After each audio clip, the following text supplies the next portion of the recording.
I'm not sure what happened. I got a message from the person who's supposed to host the meeting that she couldn't seem to get it started. So I launched it as host. Morning. Let me just go back to my email so I can let her know to log on regular.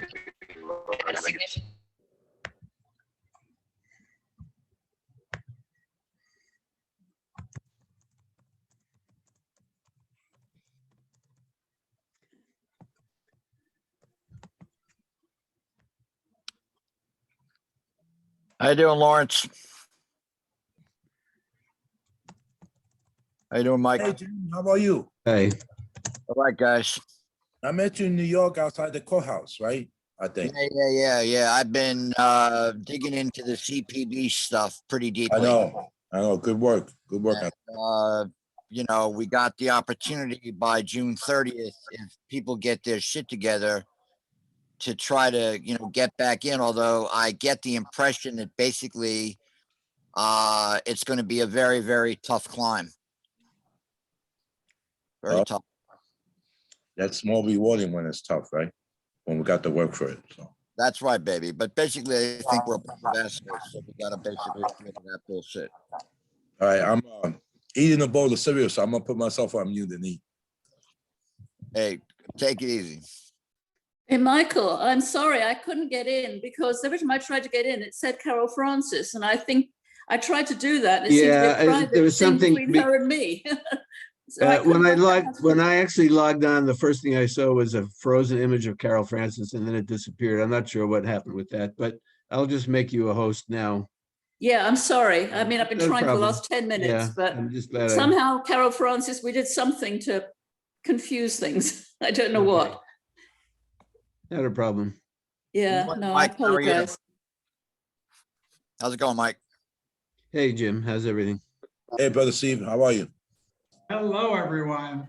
Good to see you guys. Morning.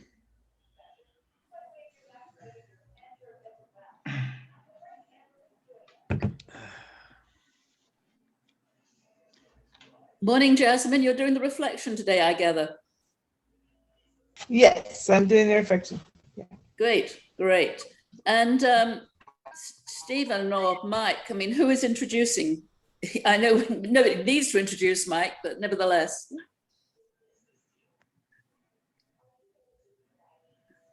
I think it's a self-introduction, Michael, unless you have someone. No, we can introduce ourselves, I think. I don't know, or I can introduce Jan and.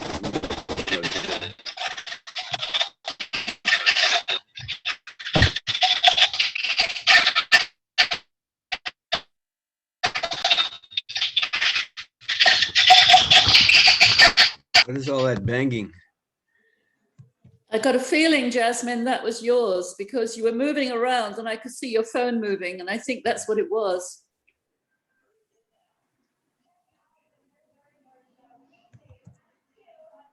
I'm muted, I'm sorry. Yeah.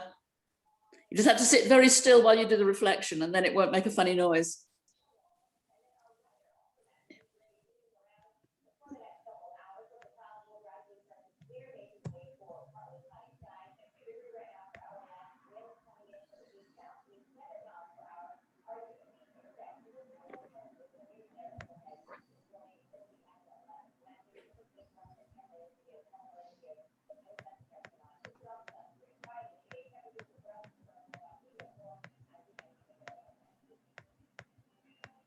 Yeah.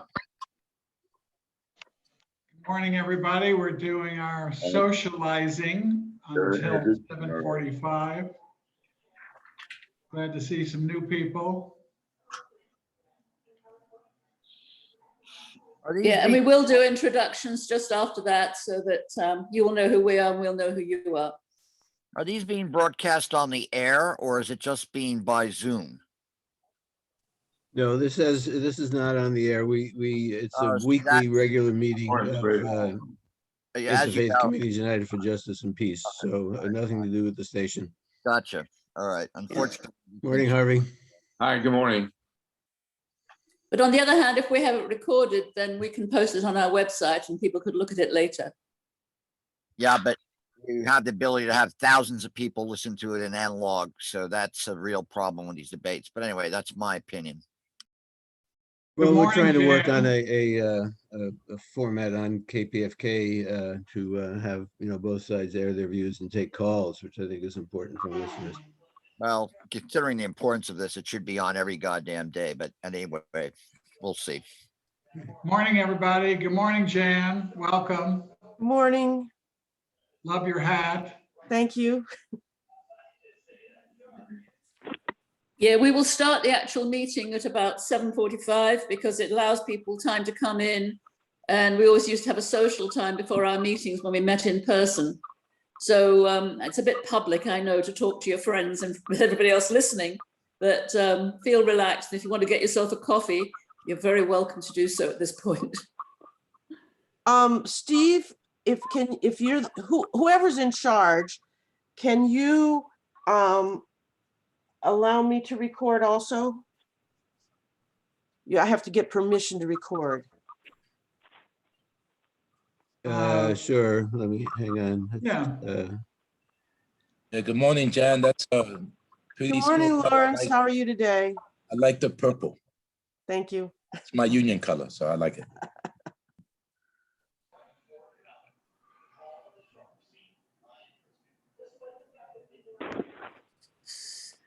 So how do you do that, Michael, just for my future reference? Yeah, I'm not sure if you can do it as a co-host. But when you're the host, if you go by the names in the participants panel, by each name is a button that says more. And one of the options under more is that you can allow them to record. Okay. No, I don't think there is as a co-host. I'm just looking to see one just to check. Yeah, mute, stop video chat, spotlight for everyone, rename, allow to record. Yes, allow to Yeah, record local okay, files. yeah, That would be it. Yeah. yeah. Okay.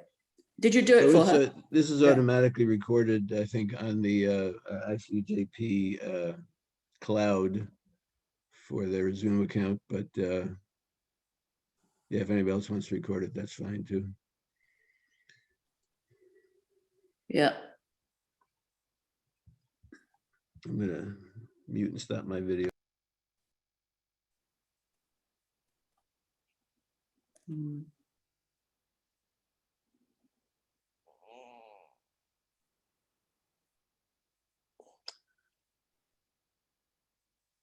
So I was going to play some music later on.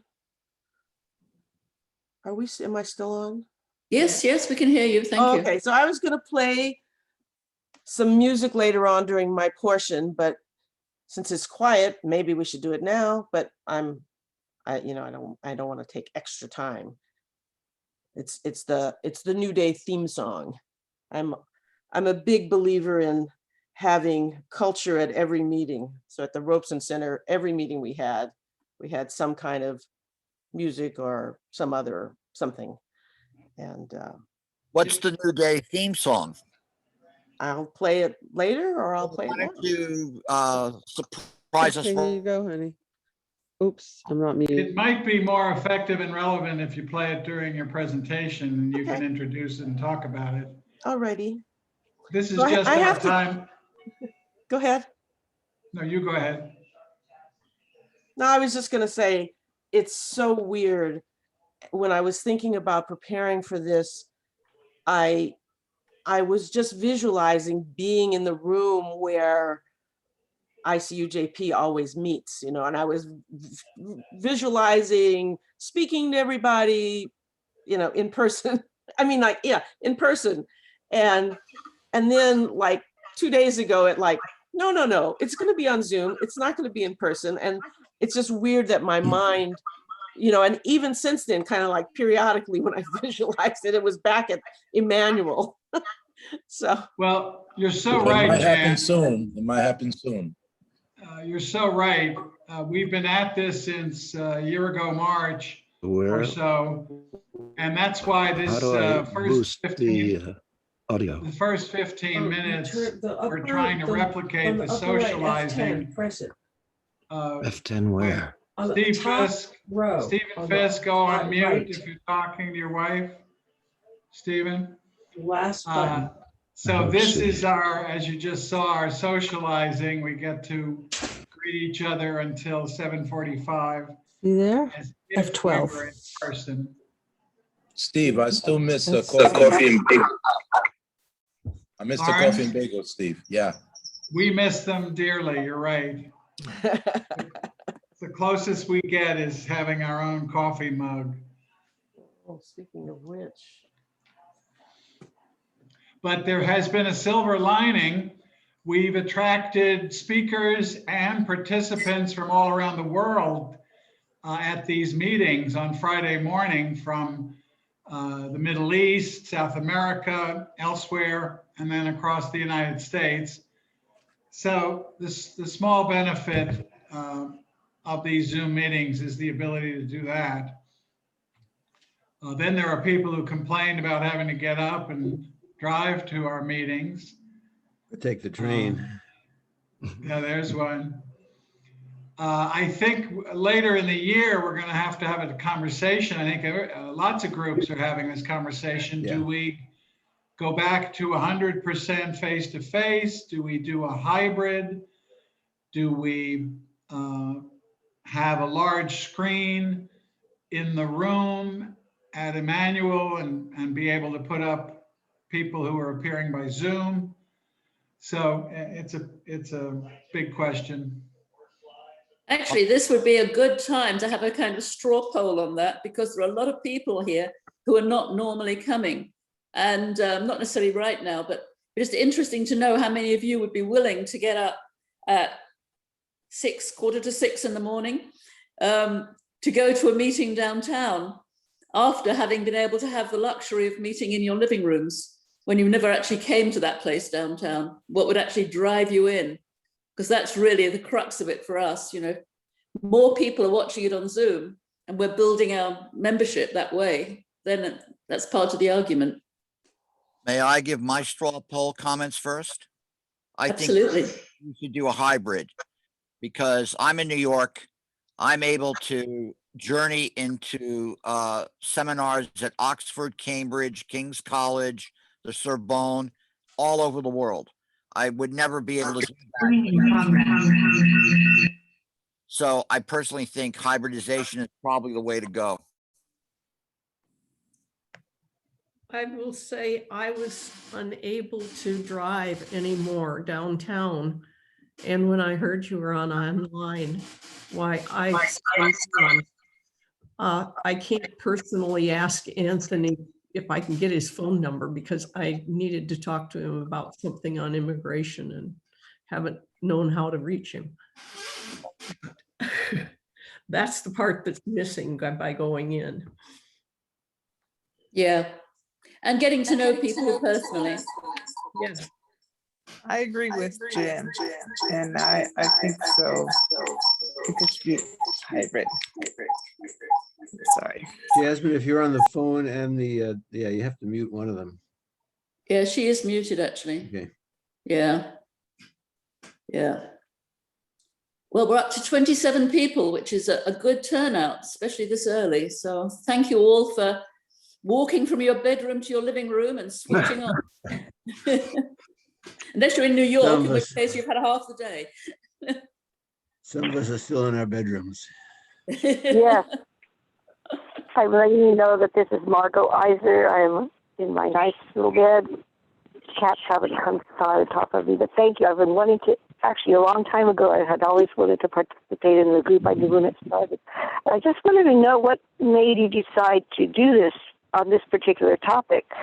I'm not sure who's in charge, but I'd like to know what was your motivation for putting on this great Zoom seminar? I agree it's great to be connected with people all over the world. So what was your motivation? Are you going to explain that when you're introducing the formal part of the program, of the meeting? Well, this is we have a Friday forum every week at ICUJP, and we always have guest speakers on various topics.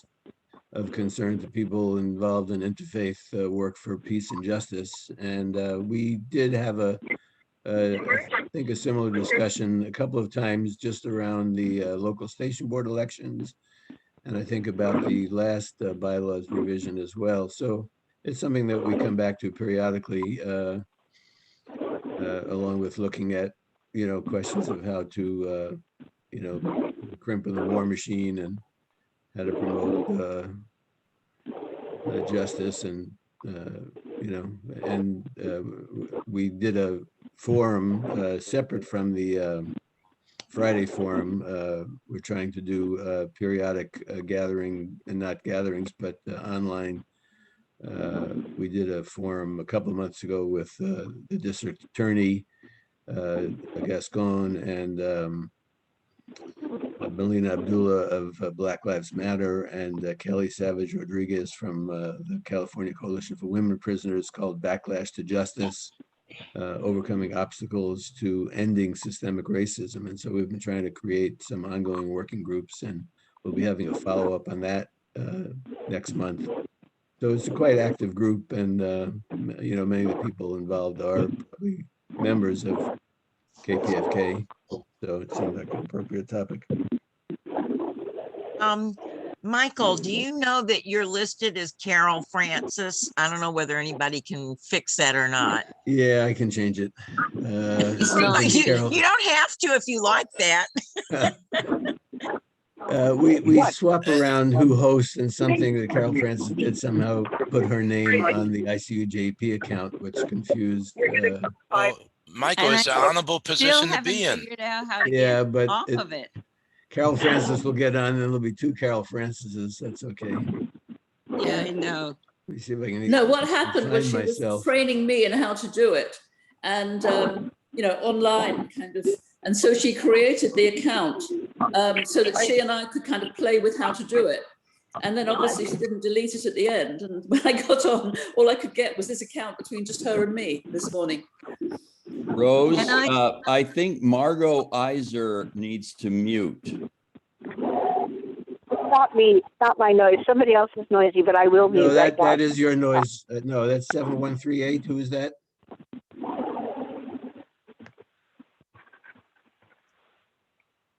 Well, the noise is gone, so. Who's that on the phone ending 7138? Well, that is Margot now. Margot, you do need to mute. No, Margot's next to it actually on the thing. Yeah, but she's there twice. Her image is coming up on the screen as the sound at this point. Can you mute yourself, Margot?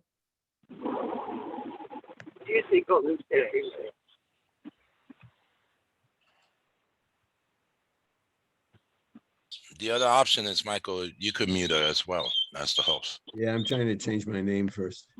Yeah, I'm trying to find her. Carol Francis to Michael. This is David.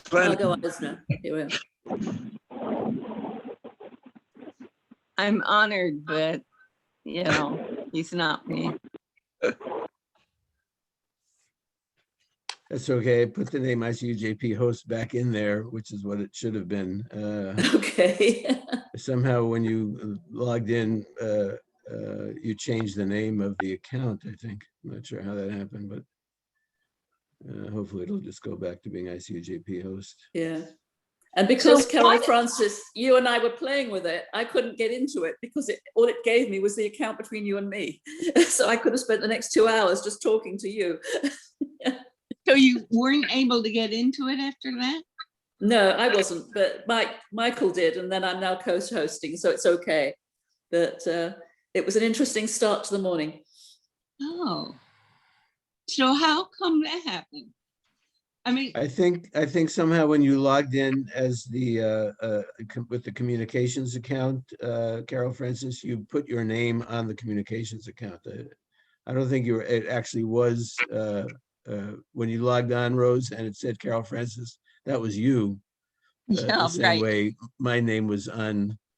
There was nobody on but you, Rose. Right. But it just wasn't clear because Carol Francis' name was on the hosting account. Anyway, Right, we're fine now.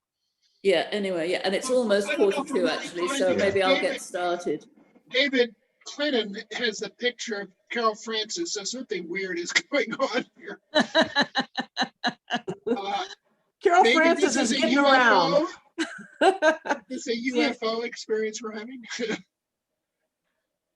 I am Carol not. Francis is everywhere. I know.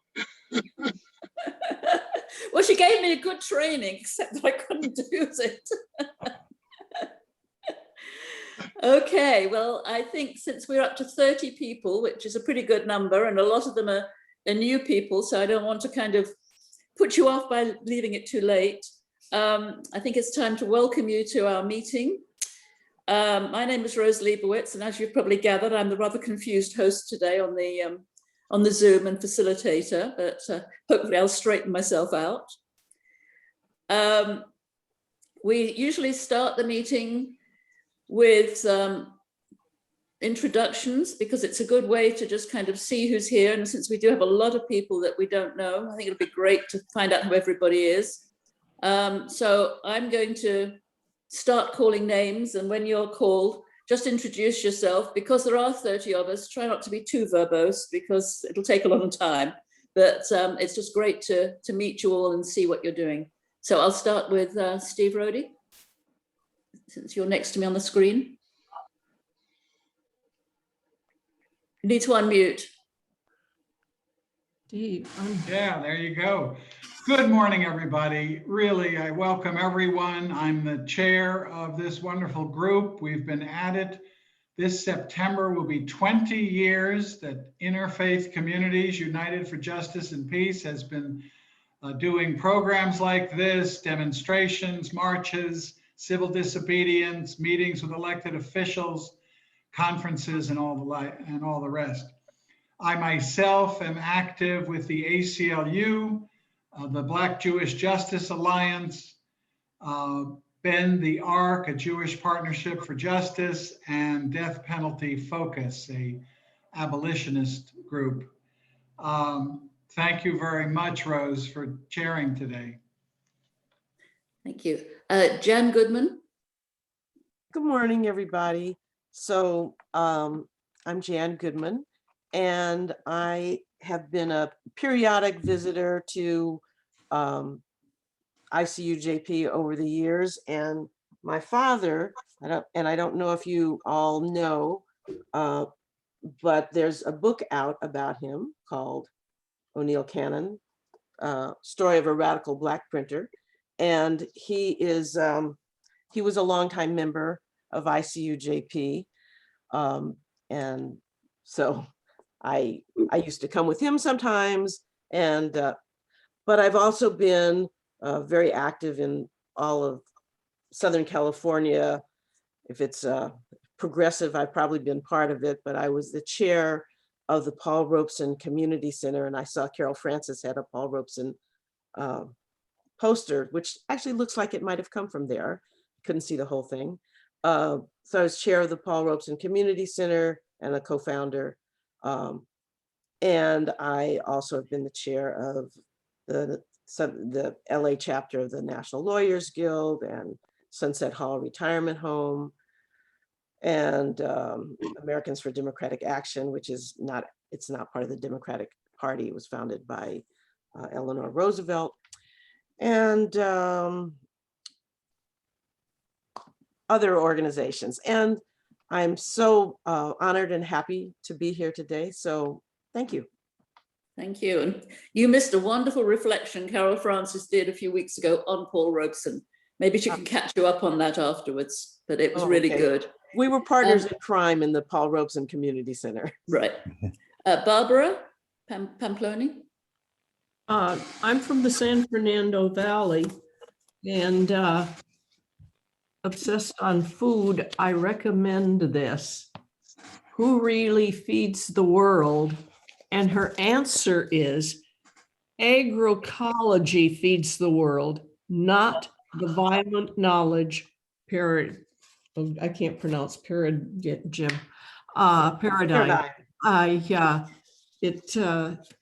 And the fact it covers the whole world. It's written by Vandava Shiva, and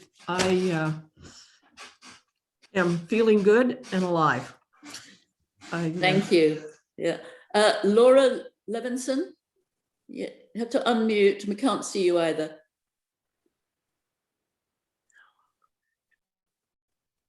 Okay, we'll come back to you. Yeah, hello, yes. Yeah. Would you like to introduce yourself? Sure, I'm Laura Levinson, and I am a KPFK longtime listener and member. Thank you. Stephen Fisk? Good morning, everyone. Stephen Fisk. I am a musician and author. Jasmine Haley. Faith minister, longtime ICUJP. Oh, sorry, Stephen. Sorry. I don't know. That's all right. Sorry. I'm pretty much done. I'm sorry. You stopped, you took a breath, and I jumped with it. I'm sorry. Jasmine?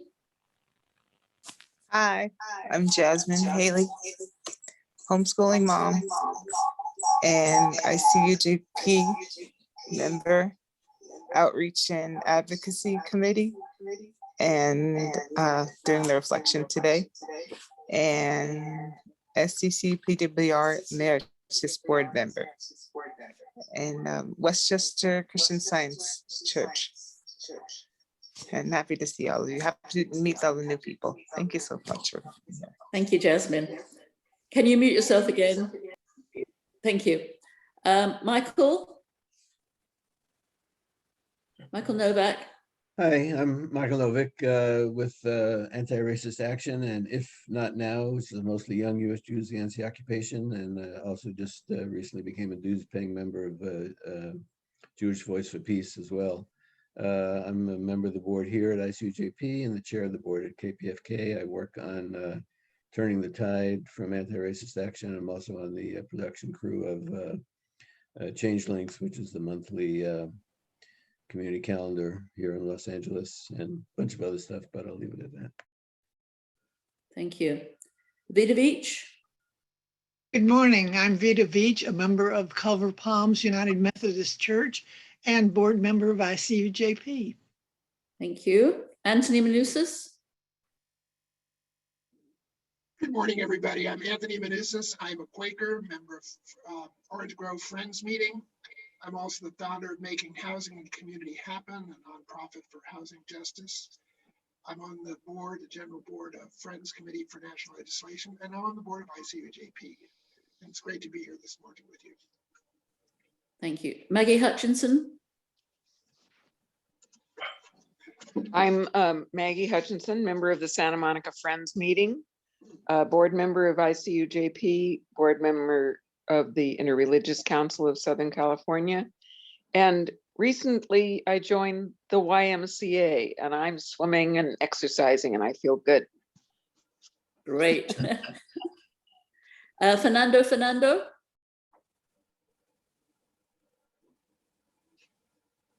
Good morning, everyone. I'm Fernando. I belong to the Black and Brown Unity here in LA. Also supporting many different organizations. Thank you.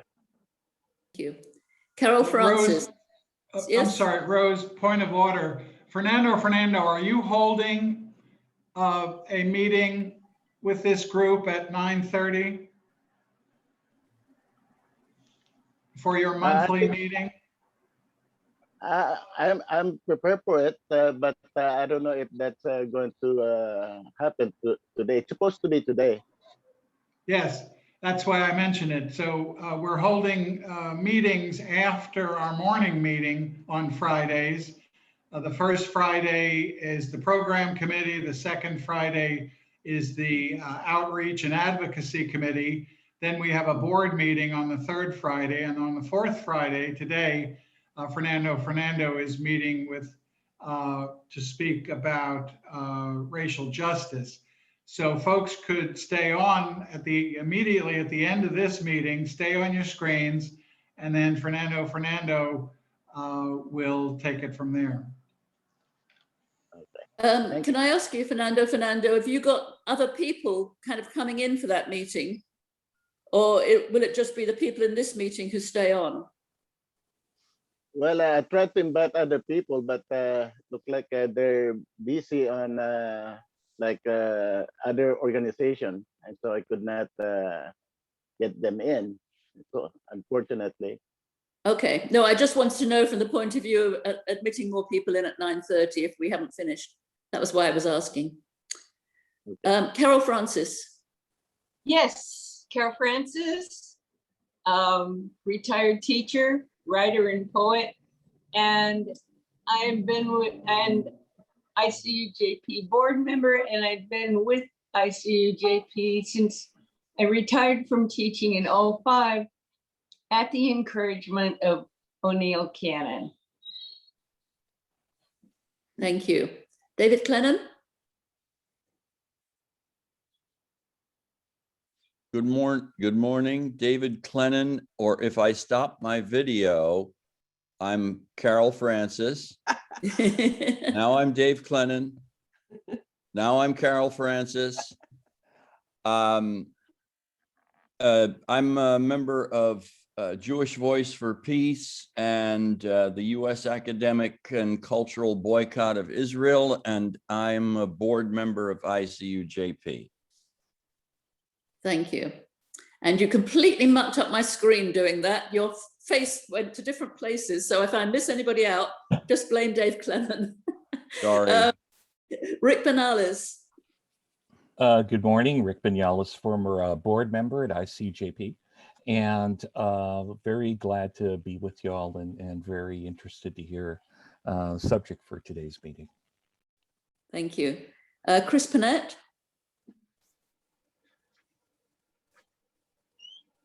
Good morning. My name is Father Chris Bennett. I'm pastor of St. Camilla's Church, serving at LA County USC Medical Center, part of ICUJP and Death Penalty Focus Board, and with Pax Christi USA. Morning. Thank you. Dick Bunce. Hi, I'm with the Claremont United Methodist Church and with the Cobb Institute. And I've been involved with ICUJP in various ways and degrees for about the last 20 years.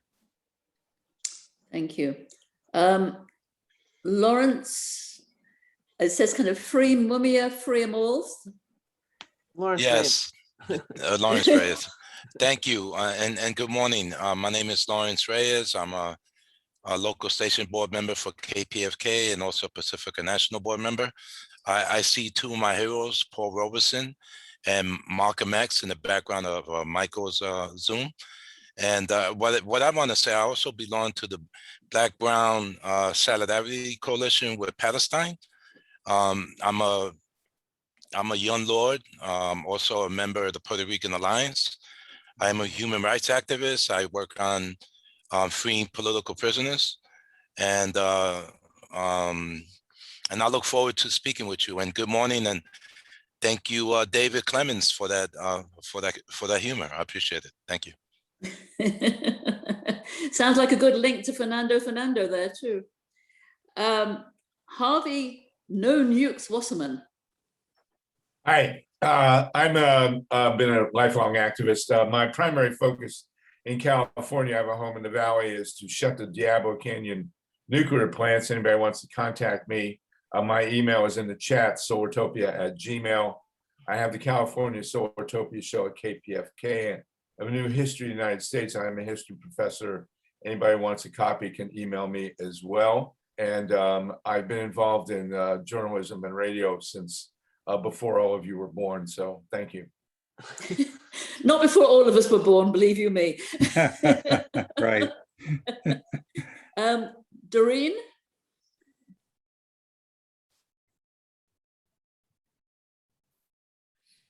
Doreen, you unmuted yourself, we can't hear you.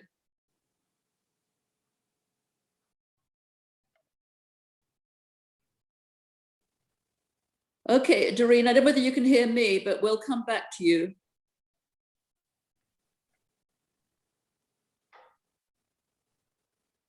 Anthony, Jasmine, Ruth Strauss. Hi, I'm a lifelong activist and probably listened to KPFK half my life. But I wanted to add that amongst the many accomplishments of Steve Rhoda, he's also been a panelist several times for a panel on Julian Assange. So I want to publicly thank him for that. And also, I'm a member of several organizations, but I'm going to plug for Don I'm forgetting his Zoniger. Anyway, he's being persecuted right now for having tried to get is Steve Donziger, for trying to get PFOAs out of the Amazon, and he's trying to sue Shell, and he's having a lot of pushback, and there's a lot of problems with the trial, kind of like there was for Don Siegelman. So if anybody wants to look it up, I'm sorry, I mispronounced his name. It's Steve Donziger, Donziger. Thank you. Thank you. Sounds like an interesting one to follow through in one of our meetings. Bruce.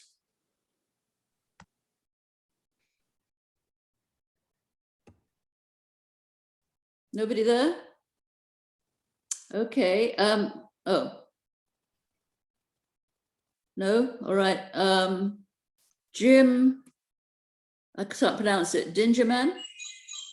Ingman. Well, Ingman, thank you. sorry. Great pleasure to be among a bunch of Californians. Having my mother moved to California in 1968, I stayed back in New York. So I'm always envious of people on the West Coast. And it's great to see a organization like this. I've always found the movement culture in California way advanced over what I experienced in the East Coast. I'm retired. I was a professional journalist working in print and broadcast, both in the straight and mainstream media, going back to the 70s when I was working for AP in Africa. Worked for CBS, for PBS, and I have been involved in the Pacifica, Michigash for too long. I have been a local advisory board member and an active member of the program council at BAI in the early 90s. And I've been involved in this situation for much too long. I have other activities I'm involved with. I'm very involved in helping different academic institutes at Columbia University, which I'm alumni of. But I'm very concerned that this situation work itself out. And I look forward to hearing the thoughts of different people. Thank you. Thank you. David Klein.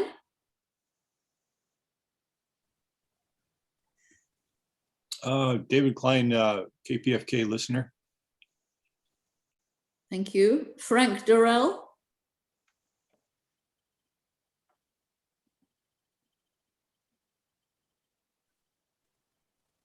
Hello, you unmuted, but I can't hear your voice.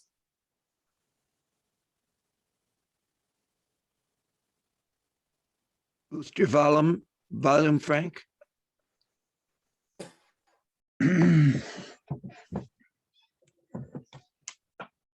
Well, while he's trying to get himself on, I'll just say that he's a wonderful activist who keeps track of almost every active thing that's going on and shares it with a huge list. And he's a great guy. Thank you very addicted much. to war. Yeah. Is that okay, Frank? We'll just move on, if that's okay. John Crampner.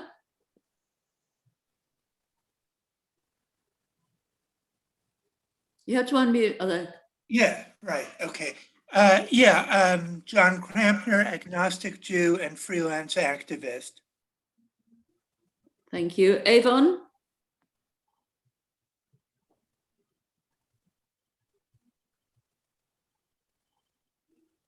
Avon, are you there? She might not have audio on her computer. If she's not on the phone, she probably can't speak. Okay. Do you want to introduce her for her, or? She's up in the Bay Area visiting family. She works on Changelings and Turning the Tide and ICUJP. Okay. Yoshio?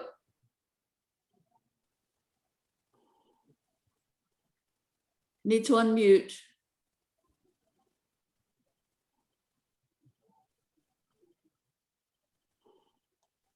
Okay. I have a page now of kind of people who are not showing their faces and they're all muted. So excuse me if I'm moving too fast, but if people don't unmute, I'm just kind of going on to the next name. The next one is called Unknown Host. Yeah, this is Ali from New York. I'm a WBI listener. I know Jim. Hi, Jim, and Michael and Lawrence. Thank you. Thank you. Yeah, that Sheila- was Serene Roberts from New York. No, that was Right. not, No, excuse me, that was not Serena, it was Alejandrina. Alejandrina. Thank you. Thank you, Michael. Thank you.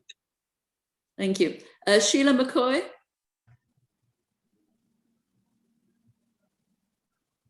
Unmute, Sheila. I'm a KPFK listener. Thank you. Fred.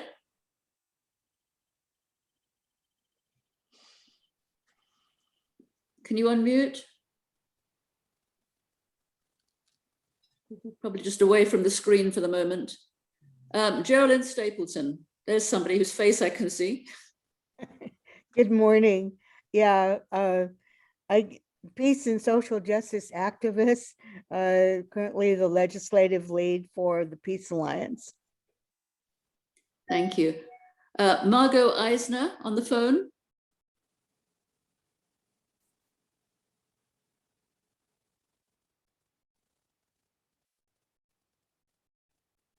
Can you unmute the phone? Yes, it's Margot Iser. No, and I'm a long time, very early listener, sponsor, member, subscriber to KPFK. I remember when your group was formed.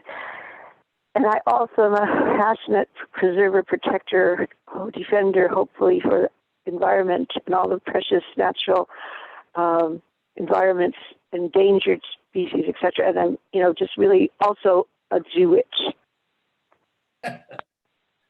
Thank you.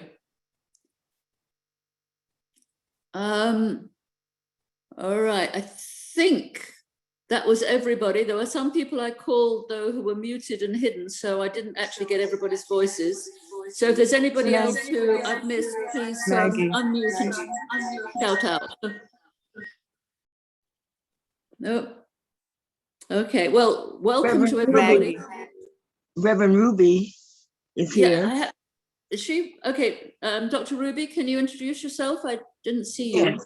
Interventionist and just with ICUJP board, practitioner, minister, and just sending love out for peace and harmony in the world.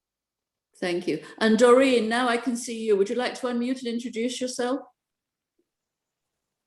I'm Doreen. I'm with the Orange County Peace Coalition and the Enough campaign. Thank you. Okay, now at this point in the meeting, we see if there are any notices kind of internal to us. I mean, Steve has already brought up the one about Fernando Fernandez's meeting afterwards. Are there any other notices that are specifically for ICUJP that anybody needs to make at this point?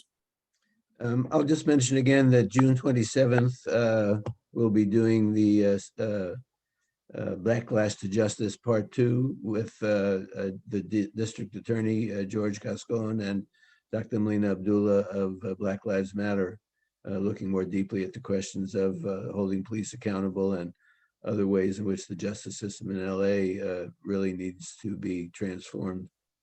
And that'll be it's a Sunday special meeting. It's at 2 p.m. on Sunday, June 27th. Thank you. And Carol Francis, you had your hand up.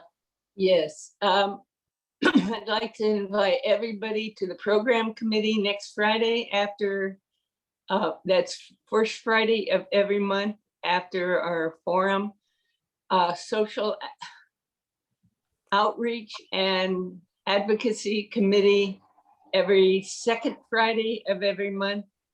Third Friday is board meeting. Fourth Friday is today's, and that's been announced. It's a working group to extend and continue the work that we did on the forum that Michael just mentioned about dismantling the racist system. Okay, Anthony, you have your hand up? Yeah, I just wanted to let everybody know next week Samantha Pinata will be here from CISPAS to talk about solidarity with El Salvador. Just a heads up, should be a really interesting presentation. Okay, anybody else? Yeah, It I have a quick announcement. On Sunday at Grand Park at 7 p.m., Puerto Ricans in Action are doing an action about the femicide in Puerto Rico that is currently taking place. So that's 7 o'clock Sunday at Grand Park. Thank you. Okay, thank you. And you will have an opportunity to do that later in the meeting. This is specifically for notices about ICUJP. We have another time later in the meeting for notices about outside organizations. I apologize. That's all right, nothing to apologize for. I'm just explaining because, you know, hold your fire because you'll have a second chance to do it when we might remember it a little bit later after we've left. Okay, now, You have 0222 on the phone with the hand up. I'm not sure who that is though. Yes, that's me. I'd like to check in. I haven't checked in. Oh, certainly. Who are you? Yes, this is Andrew Weiss, and Inland Empire, San Bernardino. I am a longtime listener member of KPFK in Los Angeles and the coordinator of the independent group, the Pacifica Listener Forum of listeners educating ourselves about Pacifica Radio Network. Thank you. Thank you very much. Anybody else who has not yet? Did you put it checked in? No. I'll send my announcements to Darren to send out, but they're for everybody. Okay, thank you. All right, now I'm leaning on you now, Jasmine, to give us your reflection. Thank you very much. In remembrance this week of George Floyd and the Tulsa Greenwood massacre and all that we've seen in the media and Gaza, and just praying for peace and praying for harmony across our lands. I was reading through Desmond Tutu's book, No Future Without Forgiveness, and the chapter on it's called What is Justice? I'm just going to read 2 pages from it. It is also not true that the granting of amnesty would encourage immunity, because amnesty is granted only to those who plead guilty, who accept responsibility for what they have done. Amnesty is not given to innocent people or to those who claim to be innocent. It is on precisely this point that amnesty was refused to the police officers who applied for amnesty for their part in the death of Steve Biko. They denied in effect that they had committed a crime, claiming that they had assaulted him only in retaliation for his inexplicable conduct in attacking them. Thus, the process, in fact, encourages accountability. We need to focus on that, accountability, rather than the opposite. It assists in cultivation of the new culture of respect for human rights and the acknowledgement of responsibility and accountability by which the new democracy wishes to be characterized. It is important to note, too, that the amnesty provision is an ad hoc arrangement meant for this specific purpose. This is not how justice is to be administered in South Africa forever. It is for a limited and definite period on purpose. I'm skipping around. The effect of amnesty is as of the offense had never happened since the perpetrator's court record relating to that offense becomes a tabula rasa, a blank page. This means that the victim loses the right to sue for civil damages in compensation for the perpetrator, from the perpetrator. And if the former state official, then the state will have indemnified against liability and damages. Our freedom has been bought at a very great price. But to commute the price properly, we should compare the high level of stability that we enjoy with the turmoil and upheaval that have so sadly characterized similar radical change in the former Soviet Union, and not to mention the awful carnage and instability in the former Yugoslavia. I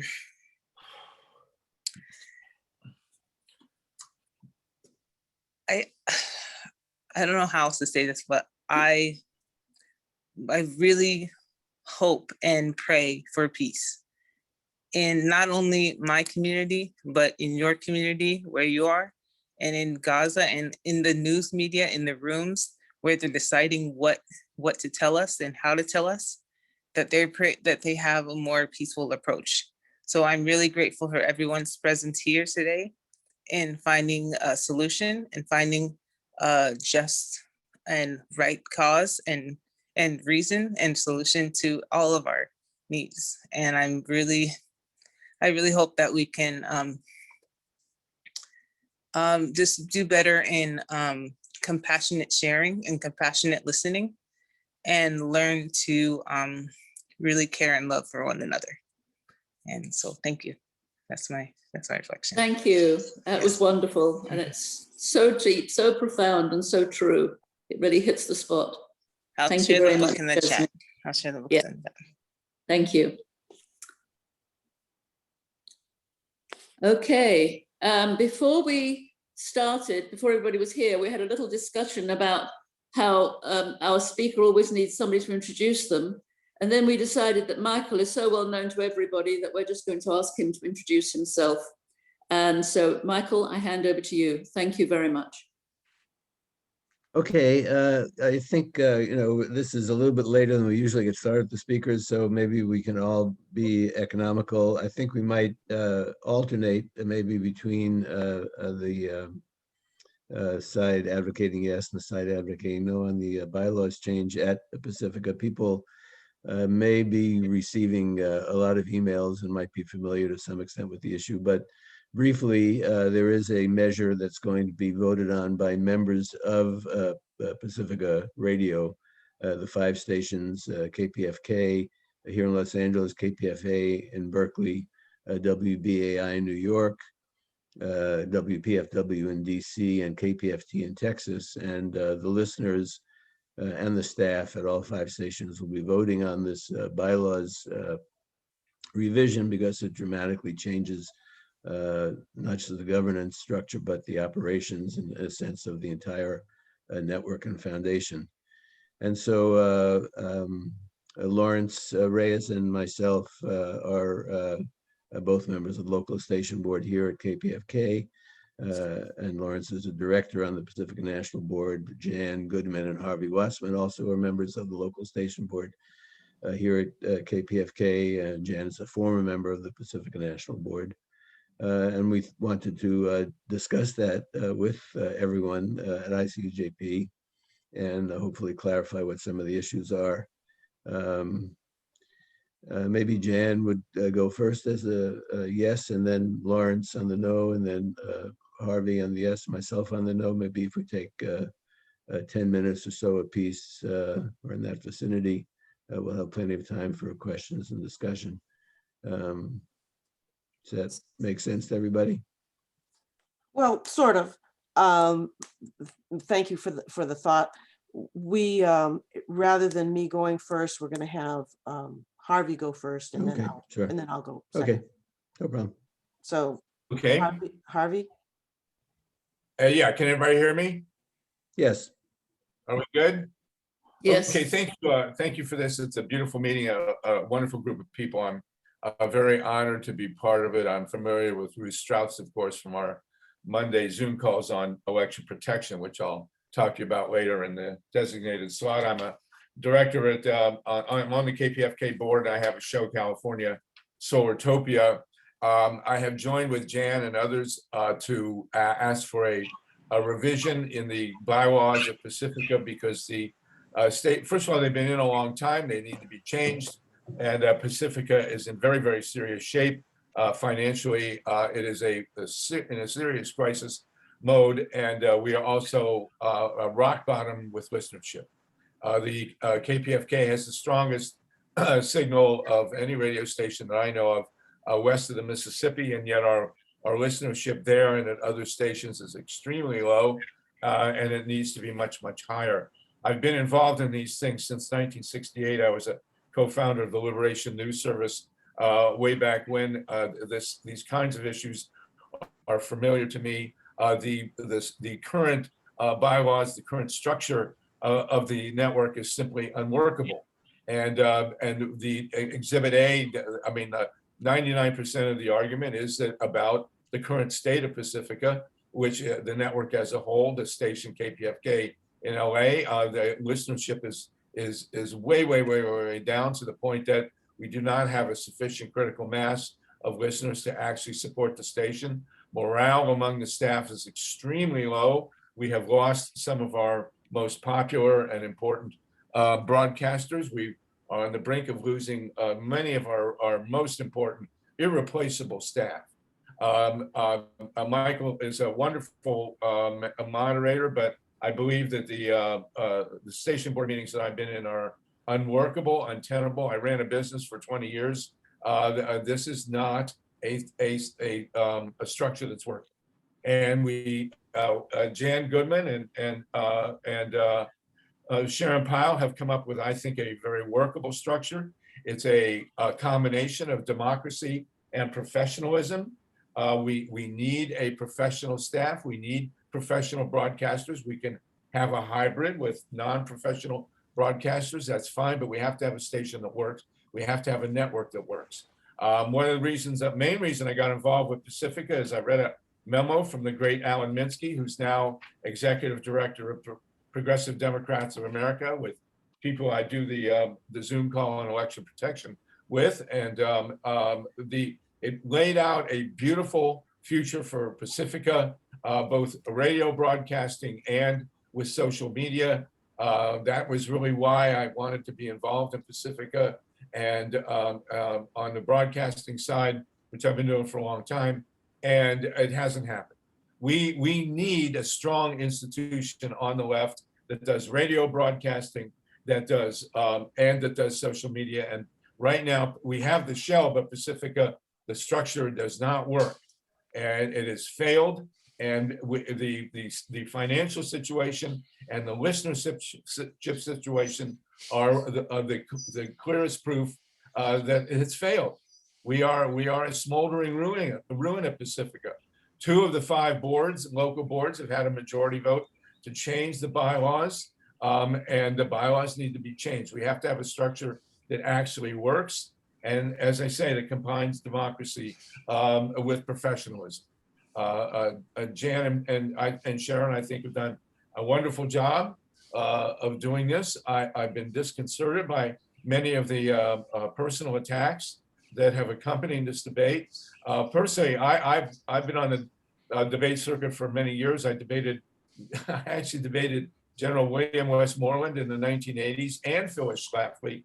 Anybody who is curious about Phyllis Schlafly, I debated her 3 times. She's even worse in person than she was politically. But you know, there are ways to do debates, and personal attacks, to me, are a concession that your side doesn't have the right answers.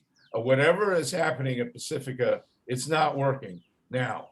And what we do have is a proposal that will make it manageable, to make the network manageable. It'll be stable. I mean, for God's sakes, we've had, since I have been at Pacifica with a show since 2017, we're now on our 3rd general manager, our 3rd program director, which we don't have a permanent. Jan knows the numbers. The number of executive directors of National Pacifica is in double figures for the last 10 years. Likewise, station managers at KPFK. You cannot run a multi-million-dollar, hopefully multi-million listener network like this. Well, whatever it is, we have to change it. We have to come up with a good hybrid of democracy and professionalism. And what we have now does not work. And I believe what Jan and Sharon are proposing will work. And that's what needs to happen. So thank you very much for your time. And I look forward to a Pacifica that will be streamlined, that will be updated, that will be modern, and that will be both democratic and professional. So thank you. Thanks, Harvey. I think then Lawrence would go next. Yes, good morning again, and thank you so much for having me. I appreciate Harvey Westerman's work on election protection and other things that he's involved in, but I beg to differ with him because the Yes campaign has not provided a plan for Pacifica. They had a previous referendum on from the Pacifica Restructuring Project, which cost Pacifica a lot of money. And this is also going to cost us a lot of money because this is a reiteration of the previous campaign to essentially disenfranchise the network of its democratic processes in regards to disproportional representation, not proportional representation, disproportional representation, as Ms. Goodman and Ms. Keene are trying to disenfranchise two station staffs from voting. They sent a demand letter to the National Election Supervisor stating that the staff does not have a reason to vote in regards to this referendum. And we know, as the democratic processes stand right now, that staff has rights to be represented in governance. And, you know, Ms. Goodman has turned out, so she's essentially, carpetbagging for another term on the Pacifica National Board because she was stand to be vice chair. And then other people do not essentially know what's happening. It's easy to play the governance, the democratic governance structure in regards to a lot of the problems that are going on. But the Pacifica National Board has engaged in the struggle to save Pacifica. And we have essentially righted the ship that the New Day Pacifica people are stating that that they will fix, but yet they have not provided a plan moving forward. What they've provided is another bylaws referendum that's going to cost the Pacifica Network a bunch of money, and again, which is money that we could use to sustain our network, to provide staffing. Now, Mr. Wasserman states that we have hemorrhage listeners. And yes, we have. And I'm going to tell you the reason why I think that we have hemorrhage listeners, because the programming is not relevant. The programming, there's some programming that's really great, but the fact is that we don't have young Black and brown voices or voices of struggle from the community providing that kind of information where they are directly affected by the policy of the U.S. Empire in regards to the way they're being oppressed, the way Black and brown people are being oppressed, the way indigenous people are being disenfranchised by the desecration of their lands, of their water, of their basic ways of being able to sustain themselves. So you don't hear that on KPFK. You don't hear that on Pacifica. And then let me correct the record, because Mr. Wasserman claims that 2 local station board members approved the referendum. That's incorrect. Only 1 station board, and that's the KPFA station board, our sister station in Berkeley, and the KPFT station board essentially took no position. They did not have the 13 required votes in order to approve the referendum, in order for the local station board to support the referendum. So I just want to state the record straight. Now, when you tell the truth, you provide truth serum. The people that do not have a plan or are encouraging the disenfranchising and the dismantling of our democratic processes are essentially the ones that you really have to look at. So I like to refer you to the Pacifica Fight Back page on our website, where you would gain a lot of truth, and the actions that are that the Yes campaign is engaging in, disenfranchising Black and brown, essentially Black and brown stations such as WBAI and WPFW, and the demand letter that Jan sent yesterday to the National Election Supervisor is evidence and it's proof of their intention. Well, their intentions haven't been clear because they haven't provided any plan. The Pacifica National Board has been doing its due diligence, has been in the struggle to sustain Pacifica, has been in the struggle, you know, because this is a network that was created by a pacifist, Lou Hill.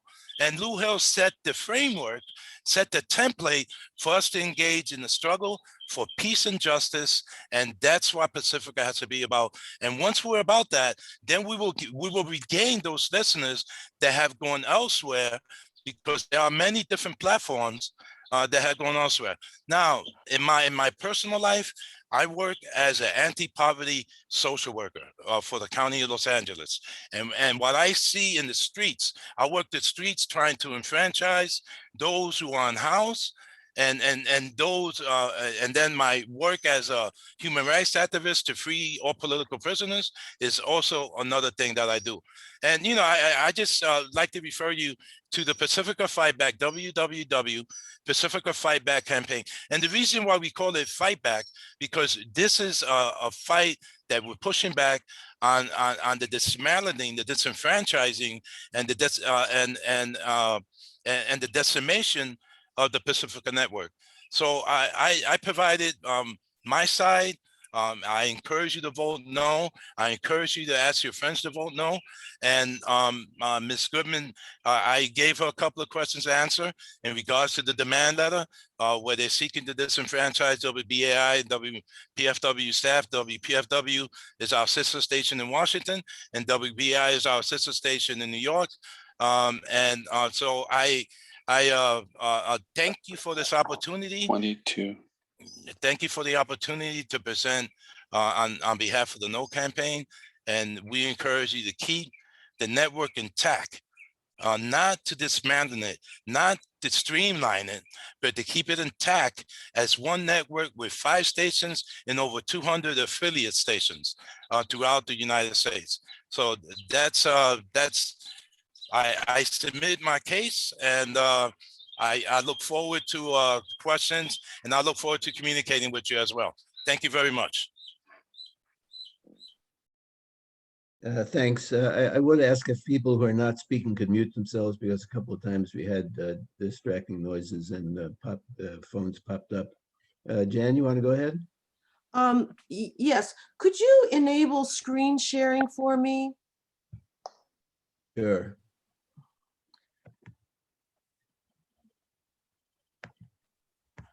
Am I enabled here? Yeah, I just made you a co-host, so you should be able to screen share. Okay, so as I said earlier, I always, in every program that I have ever been involved with, you know, many at the Paul Robeson Community Center, Juneteenth, for instance, that Carol Francis and I worked on many Juneteenth events together, and everywhere.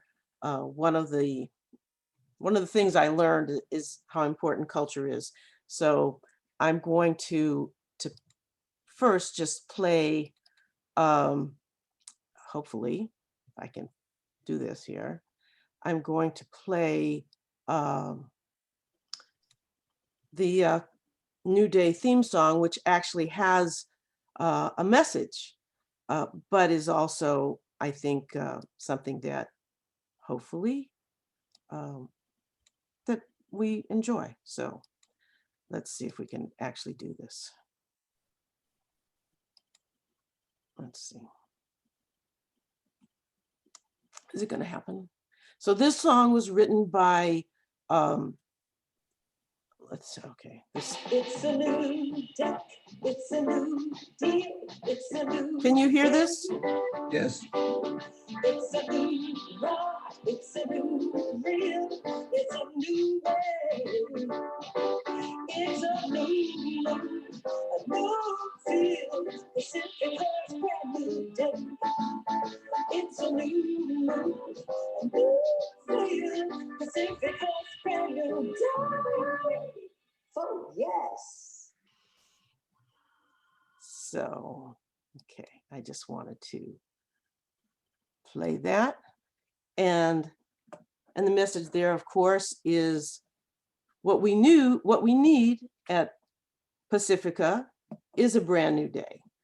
And the reason we need that is because right now we have a network that is in crisis, and it's not in crisis because of any particular people that are involved. It's in crisis because the system that we have, which was written and put into place about 20 years ago by a group of very idealistic people around the country. They wrote these bylaws in hopes that, as some of the authors said to me, some of the authors of the bylaws said that they would have,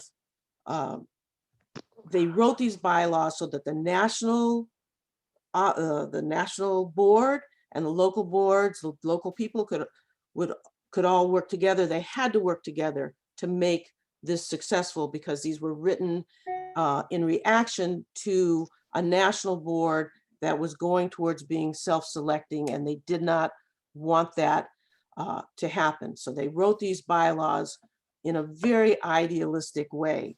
And again, several of those authors told me that within a couple of years, they realized that they had created a monster that wasn't working and couldn't work. And that has been the case. And there are a few simple indicators of why that hasn't worked. First of all, we have had 17 different executive directors in 18 years. And what is the significance of that? The significance of that is that there's been no one steadily at the helm directing a professional, directing fundraising, directing program development. And every time a new executive, and that includes interims who have been primarily people who were the chair of the national board. When we lose a professional executive director, then the chair of the national board steps in. And none of them have had, have been experienced radio or media professionals. So you get somebody in there, they start to put together a fundraising plan, they start to put together anything, you know, programming, and they are immediately pushed out, shoved out, or fired, or they flee. And what is a mechanism that causes them to do that? That is the governance structure that we are that New Day is trying to revamp to make it successful. The governance structure at Pacifica includes 122 people, all of whom have been instructed by the bylaws to be involved with finance, programming, personnel, and they are all those 122 people are diligently doing that. And it's, you know, and the end result is micromanagement to the nth degree. And that is why, you know, the national board has been involved in dictating the firing of individual staff members on a local level.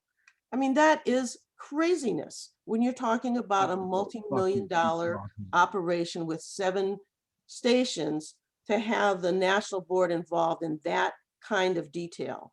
And and it has been disastrous. Now, I want to direct my attention to this issue of disenfranchising the staff. Obviously, several people have been writing it, and what happens in the Pacifica blogosphere is somebody says something and everybody picks it up and nobody reads that actual original document that they're talking about. Just to address that particular issue, the bylaws provide that staff nationally elects two representatives, one representative for one person representing the national paid staff and one representative representing the national unpaid or volunteer staff. So the staff have two members on the national board. And what is important about this national board is that there are going to be 15 people on the national board, and all of them will be democratically elected. And I will just list for you, what those officers are, because it's important to understand that this system is actually more democratic, more directly democratic. The present system that we have, local people from local listeners elect 24 people. Well, staff elects 6 of them, and then the local listeners, the rest, the 18 people on the local station boards. And then it's like the old fashioned, the way it worked many years ago with the Senate. Then the local station board then elects people to the national board. So there's no direct connection between the local people and who ends up representing them on the national board.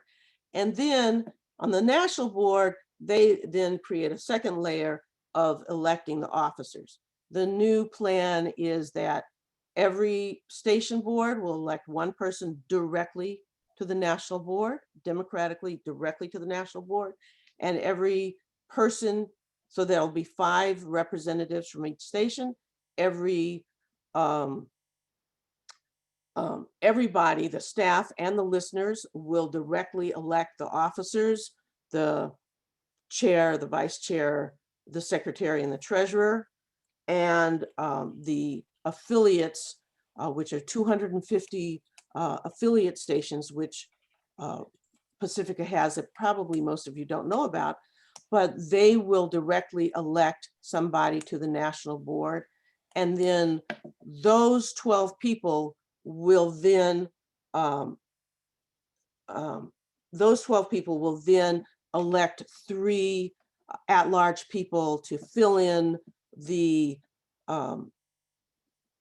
areas of expertise that, or diversity or whatever, to fill out the board, to create a 15-member board with representation, directly elected representation from each of those areas, from each constituency. So in actuality, the ratio of staff members to listener members actually goes up in this new structure, and staff people, and both staff and non-staff are eligible to run to be officers, and are eligible to be at-large people. And this is actually quite a possibility that staff members could be could run and be elected as officers. For instance, if you had the likes of, for instance, Amy Goodman or Ralph Nader, Vernon Avery Brown, to run for the national board, or Juan Gonzalez, the likelihood that they would be elected would be way higher than if Jan Goodman ran, for instance. So I think, so the staff have a higher representation on this board than on the New Day board than on the present one. And so this is a very democratically elected board. And I don't know where Lawrence got the idea that staff at WBAI or WPFW is not going to be represented, or that we've said that. It's just patently not true. What we have said, however, is that everybody in this election should get to vote and have an equal vote.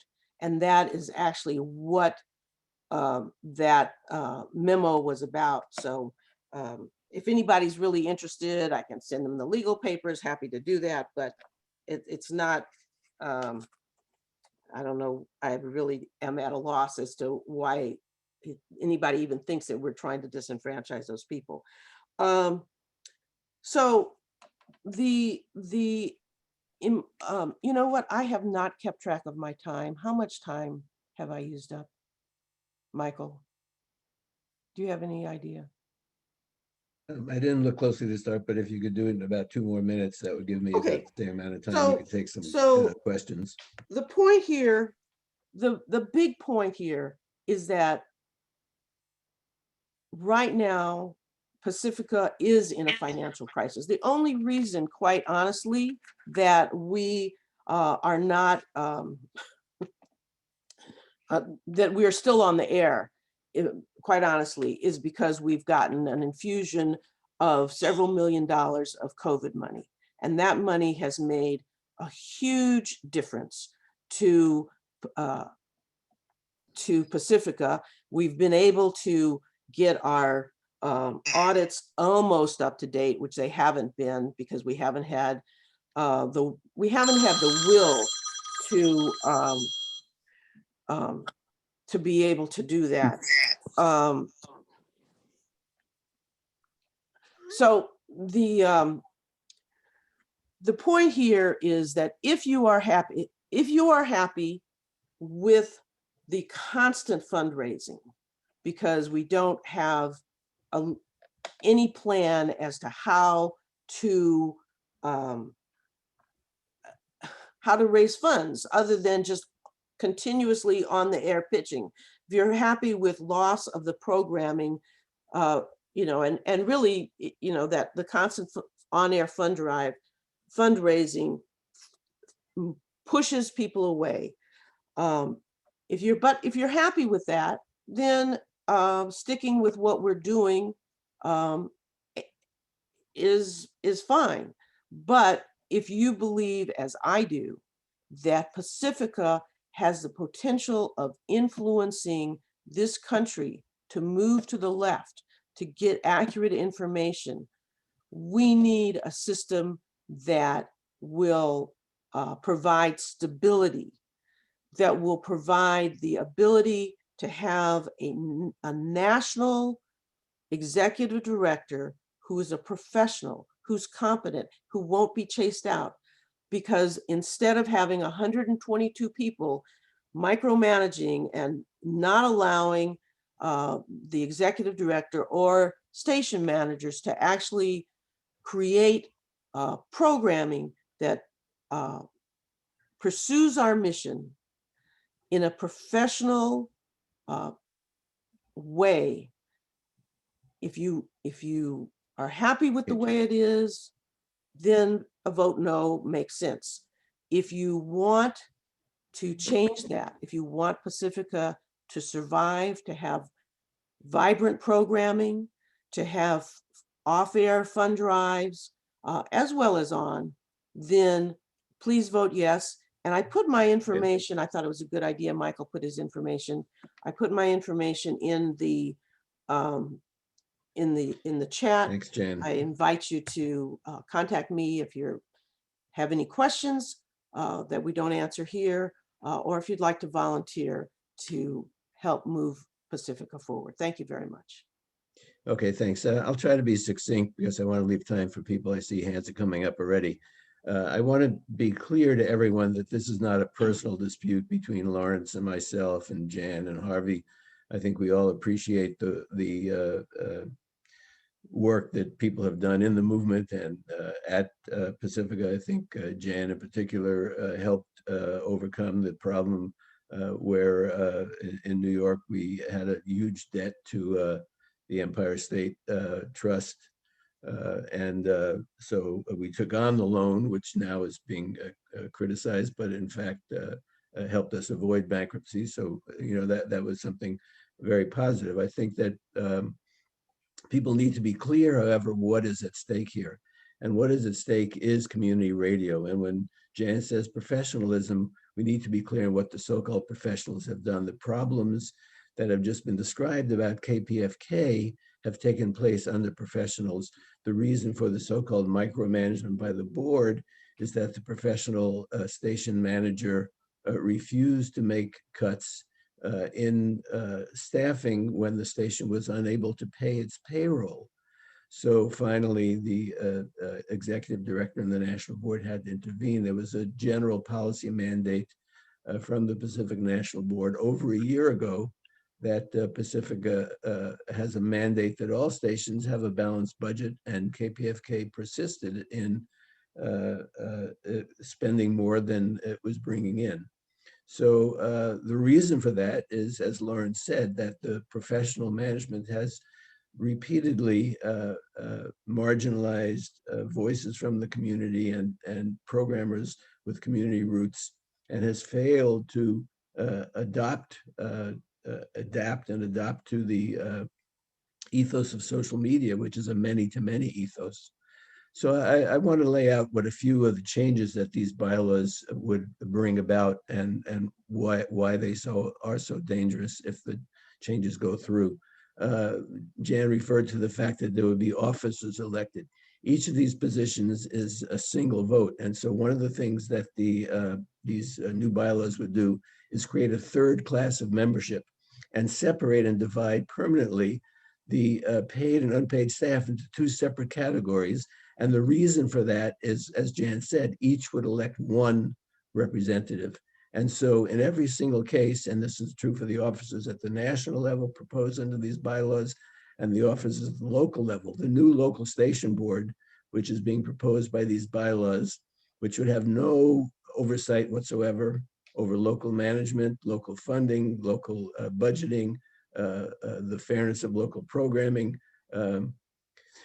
This new local station board would have 7 officers, each one elected in a single vote for a single seat. And so the point of the whole thing, is Aki Tanaka, who's one of the people who would become an officer if these go through, has said, is essentially to make sure that only a single faction dominates the entire board. That's their solution to so-called factionalism.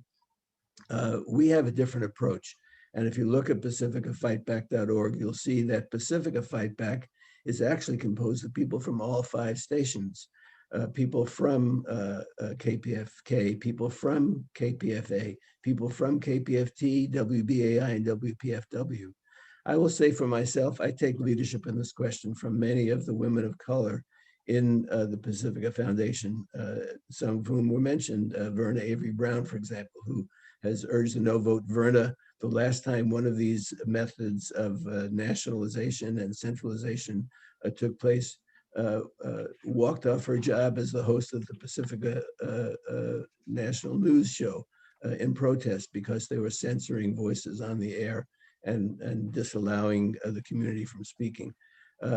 Jan will have to acknowledge that she backed the professional so-called executive director of Pacifica, who shut down WBAI in the middle of a fund drive and fired the entire staff illegally, as was proven in a lawsuit that was brought very costly. And in fact, KPFA, in Berkeley, was forced to spend $80,000 of their money defending that illegal process. So those are the kind of things that are at stake here. If we want to have diversity, if we want to have community-oriented radio, I think that the current bylaws, although they have some weaknesses, are the best protector of that. If you look to see the media landscape, Air America is gone, current TV is gone, Al Jazeera English is gone.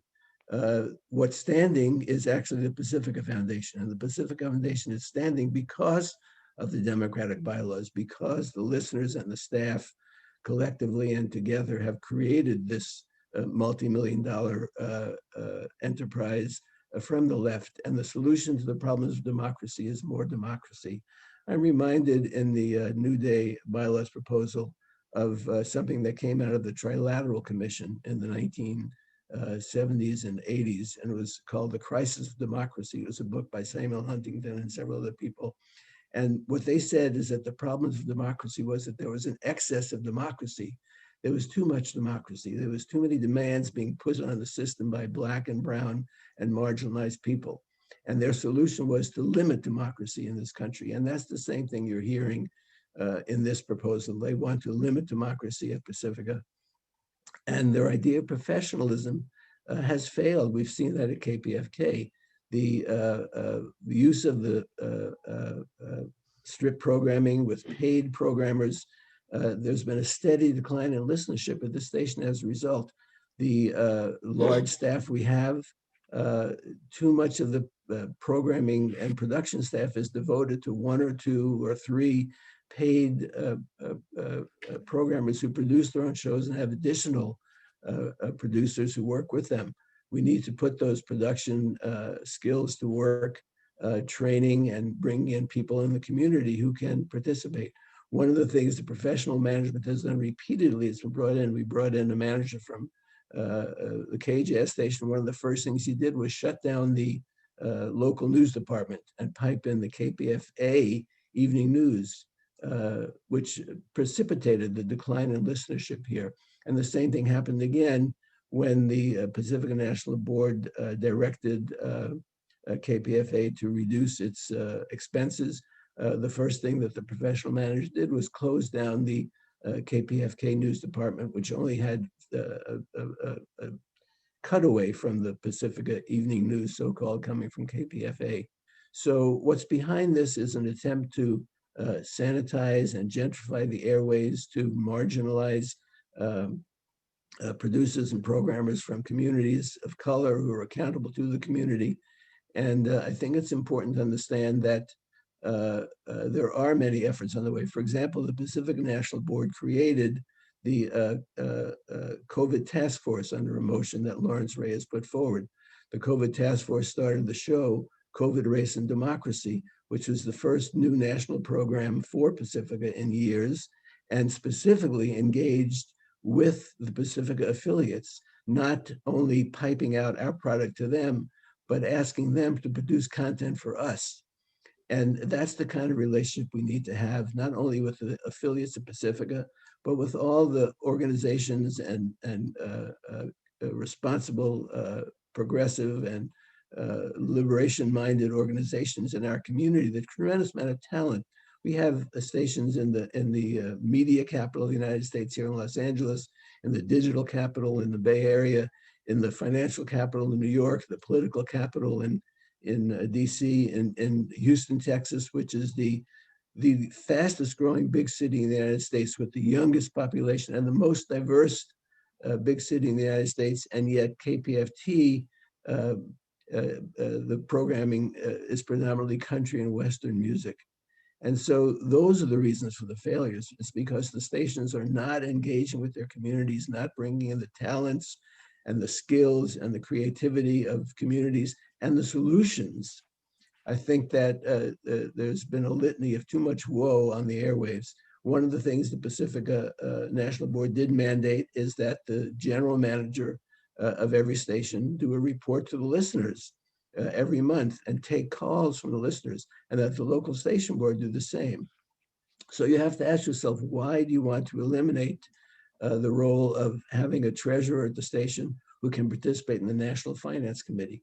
Why do you want to eliminate, somebody mentioned the Technology Task Force. The Technology Task Force is a national body that has people from all 5 stations participating.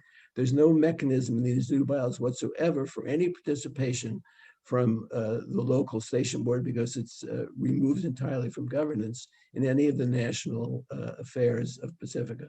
This is a recipe for suppression of viewpoints. It's a recipe for suppression, particularly from communities of color and from communities in struggle for liberation. And it will guarantee the failure of Pacifica.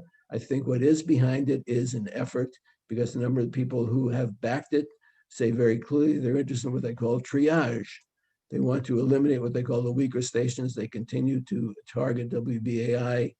There's been an offer made for from KPCC to do a swap for 90.7. KPFK has the most powerful signal west of Mississippi, 112,000 votes. We broadcast from San Diego to Santa Barbara, and we're failing to fulfill the needs of that audience, or even to question that audience about what their needs are.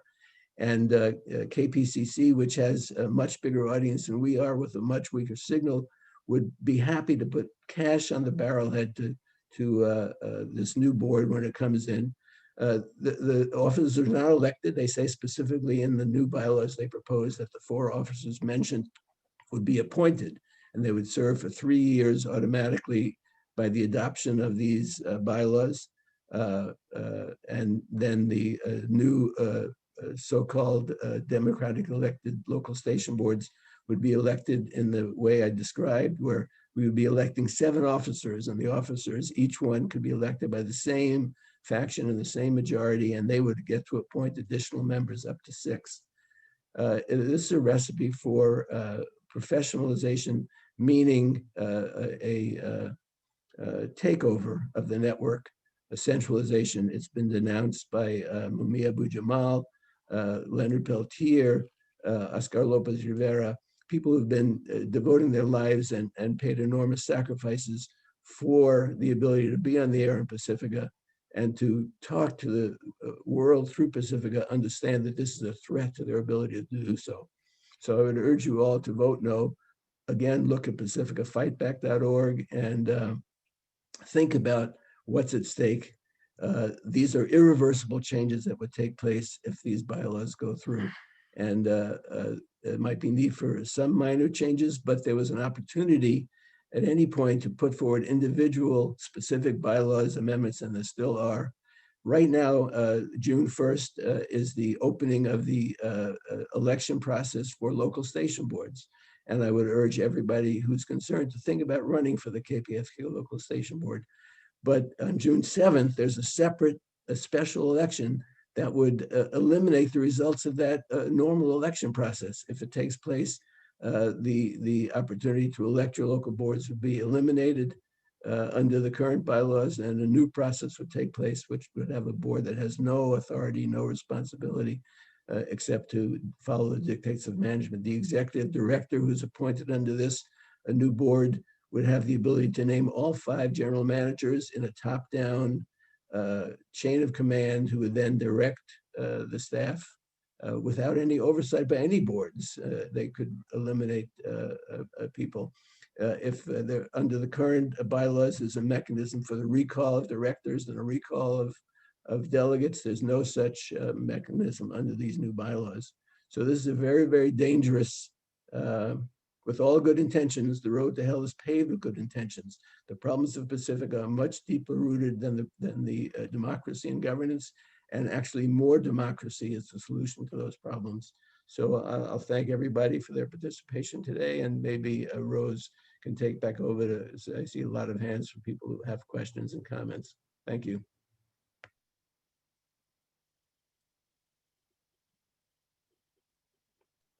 Well, thank you all. I mean, this is one hell of a hot topic, and I'm sure we really all appreciate the strength of feeling and the strength of reports that have been made. I mean, very, very impressive.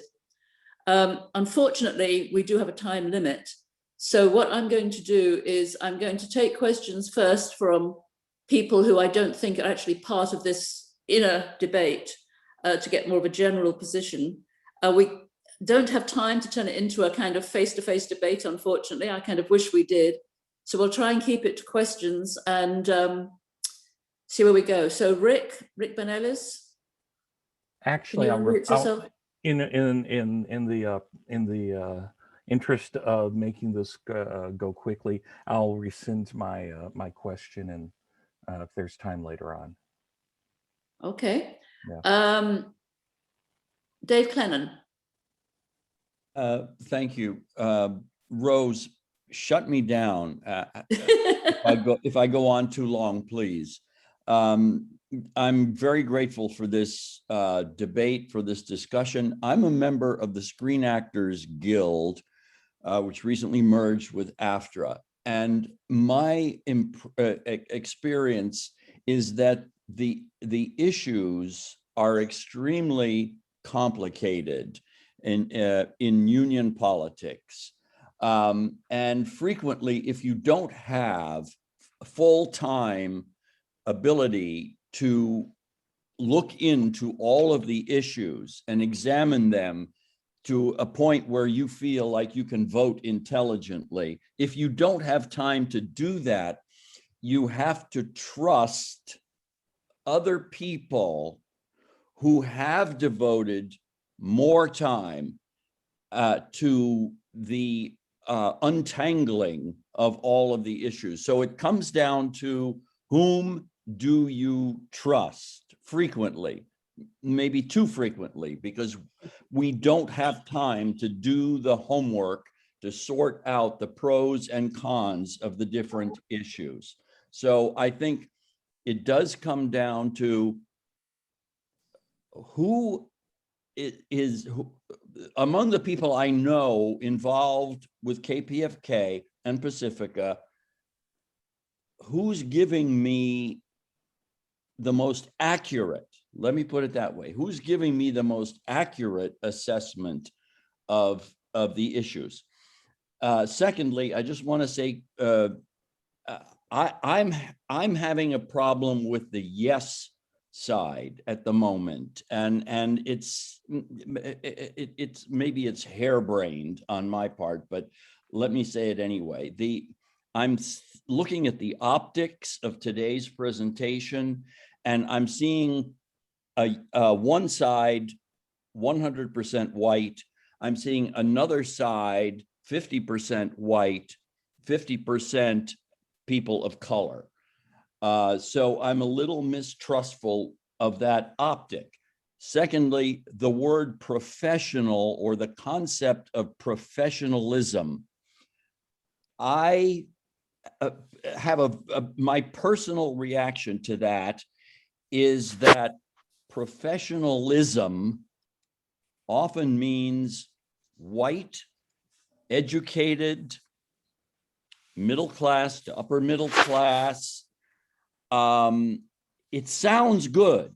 I want the station that I'm listening to be run professionally, but more than that, I want it to be run competently and democratically. And I don't want, and when I hear professional, I think some voices aren't going to make it through because they won't pass the professional scrutiny test. So I want everyone listening today to think about, what does professionalism mean to them vis-a-vis democracy? What, because the yes folks are urging us to find a way to blend professionalism with democracy. And I am worried that voices of the people of color, voices of economically deprived people may be screened out in the name of professionalism. And I say that with great respect for all four people who have spoken today. That's all I have to say. Rose, you didn't shut me down. Well, you actually got a little heart at one point flashed up on my screen. So you hit somebody's heart with what you said. So how could I shut that down? Okay. So Rose, may I respond? I can't figure out how to. Oh, no, hang on. No, because we have not got the time. I can't figure out how to raise my hand. Can you tell me how to do that? Well, on the on the screen. You on Under a computer? reactions, Under under reactions. reactions, if you click on Because we reactions, have the other people bottom is who've asked raised hand. questions and we have to follow a certain protocol. So Jim, your hand is up next. Thank you. It's good to have a conversation with people and have different opinions expressed. My problem with these debates about Pacifica is I've been involved with it for several decades, so I have a lot of opinions. I don't necessarily agree with everything that Michael and Lawrence say, but I will definitely vote against these bylaws, having fought change and get these bylaws implemented from 1991 on. Now, the problem I have with the debate is that it's not focusing in on the fact that the broadcasting issues and how people or how many people listen to the signals has been declining for 20 years. And that has not been addressed by everybody involved. Everybody involved. This is not new. It's something that has evolved to the point where my fundamental question is, Trump was president for 4 years, a neo-fascist in power. Why did all the signal audiences decline for 4 years at every Pacifica station? That is simply on the onus of everyone sitting here looking at me who's involved with Pacifica. Thank you. Thank you. And you got a clap at one point during that. Oh, actually, I was trying to raise my hand. No, I've got that your hand is raised. Don't worry. You're okay. second in line. Right. Ruth. Ruth Strauss. Well, thank you to everyone, all four participants. I just have a point of information. I just have a question to ask of Jan or Harvey. I'm unclear about the professionalism part. So are you all thinking of hiring somebody outside? And if so, approximately what would be their salary?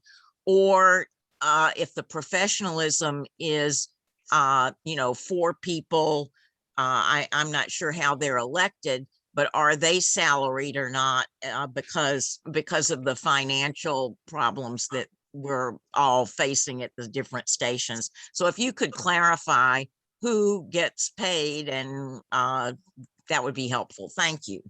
Which is a great segue into you now, Jan, because now it is your turn. Okay, so first of all, I want to address the issue, the very important issue that Dave Clinton raised, and that is the issue about diversity. So first of all, the people who happen to be on this call are obviously Jan and Harvey, but the board, which will be elected, the officers which will be elected at the same time as the referendum is passed. So, and let me just explain this. In the referendum, there's really 2 elections going on. One is you're voting for the bylaws. If you want the bylaws, you vote yes. If you don't want the bylaws, you vote no. If you want the people who are proposed to be the officers, you vote yes. If you want the present officers, you vote no. So it's you're electing both at the same time. If you don't want either, you vote no. In terms of who those officers will be, the chair will be Sharon Kyle, who many of you may know or may know about. And for those who don't, she's an African-American woman who was the founder and is a publisher of LA Progressive. She also put together the Left Coast Forum, and she's an activist. She went to, after being 20 years a financial manager at NASA, she decided to go to People's College of Law and became a lawyer. She went to People's College of Law, she taught law, became the chair of People's College of Law, and a far cry from being some kind of corporatist or something. There's me. You've heard a little bit about my background. I would be vice chair. The secretary is Aki Tanaka, who's a Japanese American, and Lyndon Foley, who's another white guy. So our officers are reflective of the kind of diversity that we want, which is quite diverse. And the people who are supporting us and endorsing us include the many of the, especially the staff that many of you are familiar with and who are intimately familiar with the workings of KPFK and of the I'm going to mention mostly the KPFK people, since this is mostly a KPFK audience, and the staff that support us are Sonali Kohutner, Ian Masters, Roy of Hollywood, Hector Resendez, Bill Gardner, Mitch Jeserich, Eric Mann, Jose Paredes, Henry Slucky. And Can we give the NOSI an opportunity as well, Rose? Yeah, well, Yeah, absolutely. You're next in line, actually. Okay. And then so Jan, I don't think you need the list of names. I really don't. I mean, we're having a general discussion. Okay, so I just, you know, there was this issue about like who's on both sides, and I think that's important. I think it is too, but I think you've made your case very well there on that. And we are getting really short of time. We have other hands I'm up. sorry. Sure. My question wasn't answered. Sorry, Ruth, but you know, I'll get back to it and I can talk to her individually. And also, but it's an important question. It is an important question. And also, I just wanted to mention to everybody, the chat has been very, very active. And if you know how to copy the chat, I think you'll find a lot of answers in that for all the things that are being said. I mean, I can't believe how many people have been typing like fury through the entire thing. I'm sorry, Jan, I didn't mean to be mean, but we've got two more hands totally, up. I understand. I didn't mean to hog the time. That's it. Thank you. Okay, Lawrence, it's your turn. Thank you so much. I'll be brief. I'll try to just take a minute. So the officers are not elected, they are appointed. So I wish that misinformation campaign that the Yes campaign is always putting out in their emails, cease and desist. I'm sure Ms. Goodman understands that language, her being a lawyer. So the other thing, in regards to Ruth, in regards to money, one of the things that the New Day people said that once their structure takes over the network, that they will have major funders. Who are those major funders? Who are the people that they are talking about? What is their plan? They have no plan. They went into court, some of their supporters went into court to put the network under receivership. Okay, and yes, I mean, they're all endorsers of the Yes campaign. So, you know, you really have no defense on that. I submit that as evidence. So again, vote no. And David, it was not a harebrained thing. You had it, you hit the nose right on the button or the nail right on the head, however you want to say it. But you were correctly, you were clear. And I appreciate that because what we need is to bring grassroots voices along with professionals, but not make the network be reflected of professionalism, because I will be locked out, and so would other people of color. We will be locked out, as we are now, by the gatekeepers that are not allowing community voices on the air. That's why we are losing listeners. Harvey, thank you. Thank you. Michael, you were the other hand up. Yeah, let me, sorry, I didn't unmute myself. Yeah, I just want to be clear so everybody understands the New Day bylaws proposal that Jan is talking about specifically says that the 4 officers would be appointed, not elected. And they would serve for 3 years without any other election happening for the officers. And the reason that's important to understand is because it gives you a sense of what so-called democracy means in this proposal. There would be no opposing candidates. There would be no debate. There would be no opportunity for the listeners or the staff to question the person who wants to be chair or the person who wants to be vice chair. or to consider an alternative person for that position. So I think that this is a kind of malformed democracy that's being talked about. And I think that the real purpose of it is to, as Aki Tanaka said in one of his emails about it, is to have basically a single-minded body with a plan that they're not revealing as to how they would, they've promised that essentially there are kind of white knight funders waiting in the wings that if a New Day Pacifica takes over in this way, will provide money to solve Pacifica's problems. That's not the solution.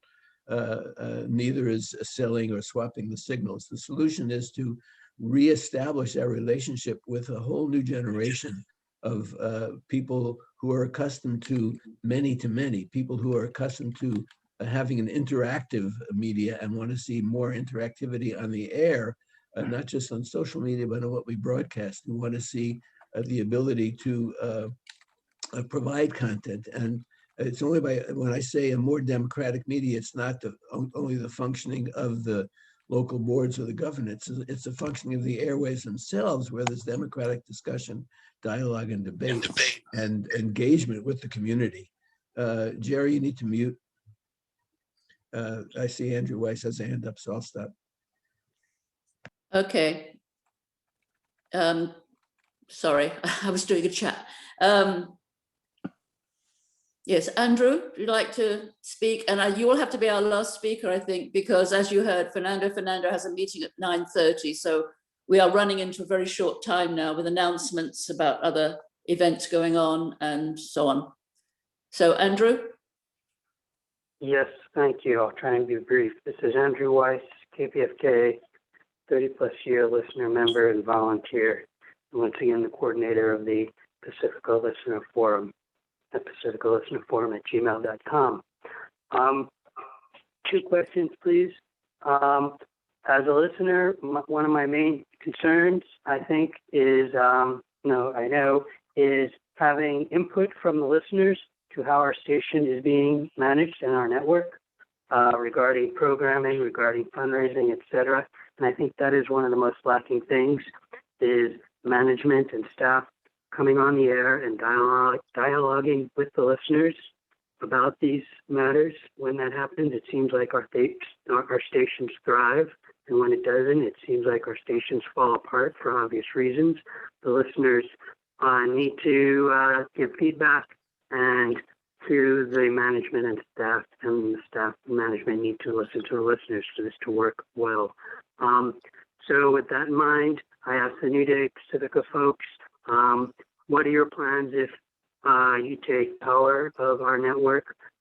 What are your plans for being accountable to the listeners on a regular basis, both on a national and on a local level for all the stations? Will you come on the air and dialogue with us and be accountable to us, the listeners? And then my second question, if I may, I would like to know if all of the people on this panel have reached out to each other to collaborate on solutions for our network, because obviously we need solutions and everybody has something to offer. So have you folks reached out to each other, and are you willing to work with each other on solutions? Thank you very much. Thank you. Unfortunately, I think that might have to be a question answered in the chat or offline, because it sounds like a very big question. If maybe protagonists on each side, maybe Jan and Michael could give us like 20 seconds each or something. Otherwise, I think we're going to have to leave that for offline, although I see it's very important. I'll just say briefly, the first time I was elected chair of the KPFK local station board, it was on a coin toss. The board was divided 12-12, and I won the toss, and I served as chair, I think, pretty effectively. We had a pretty productive year. I'm the chair again now with a solider majority, but we're continuing to do all the work that the board's supposed to do.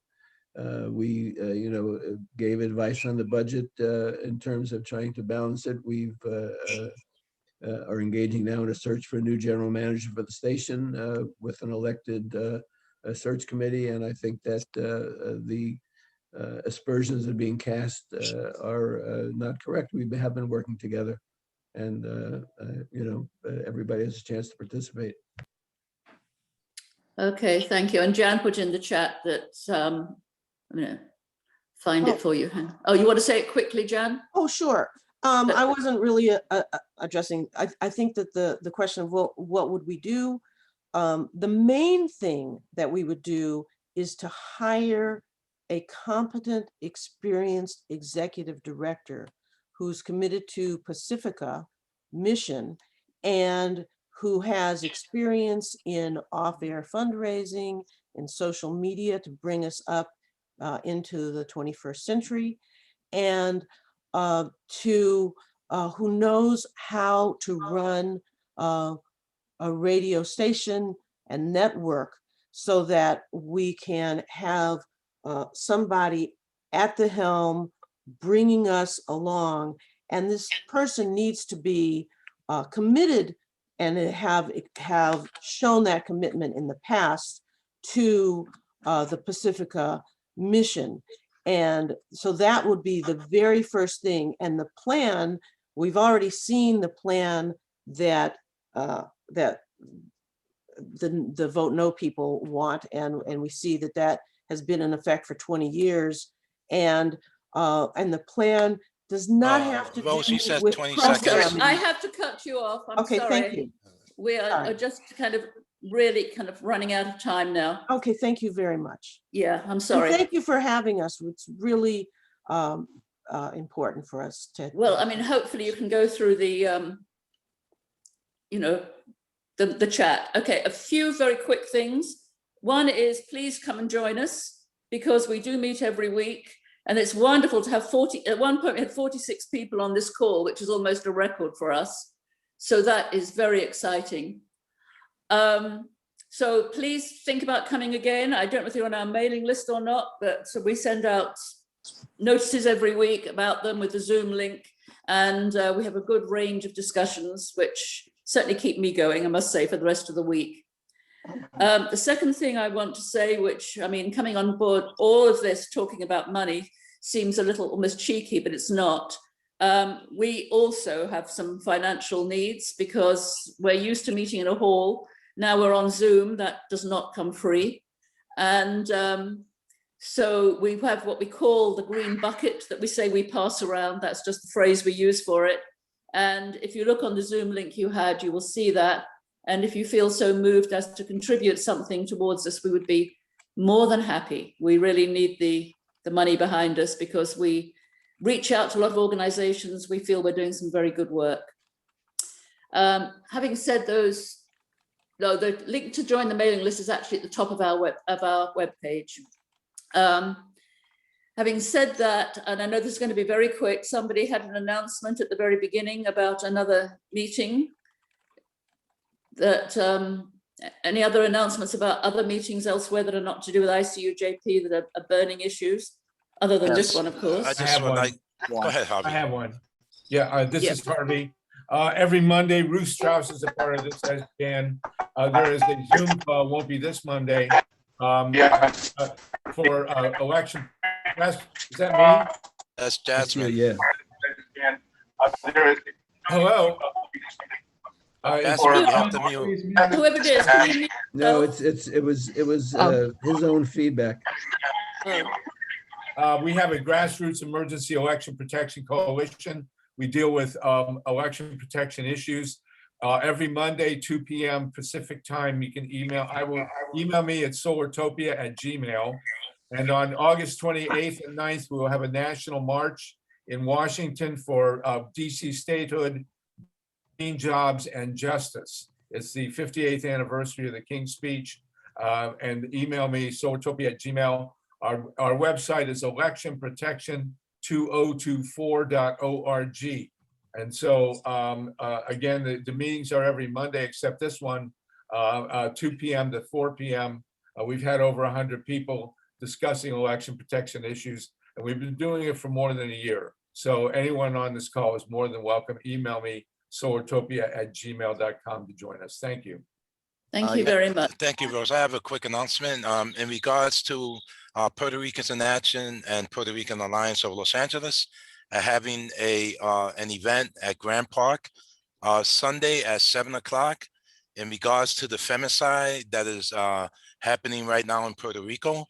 And I also like to invite you to www.pacificafightback.org. Thank you.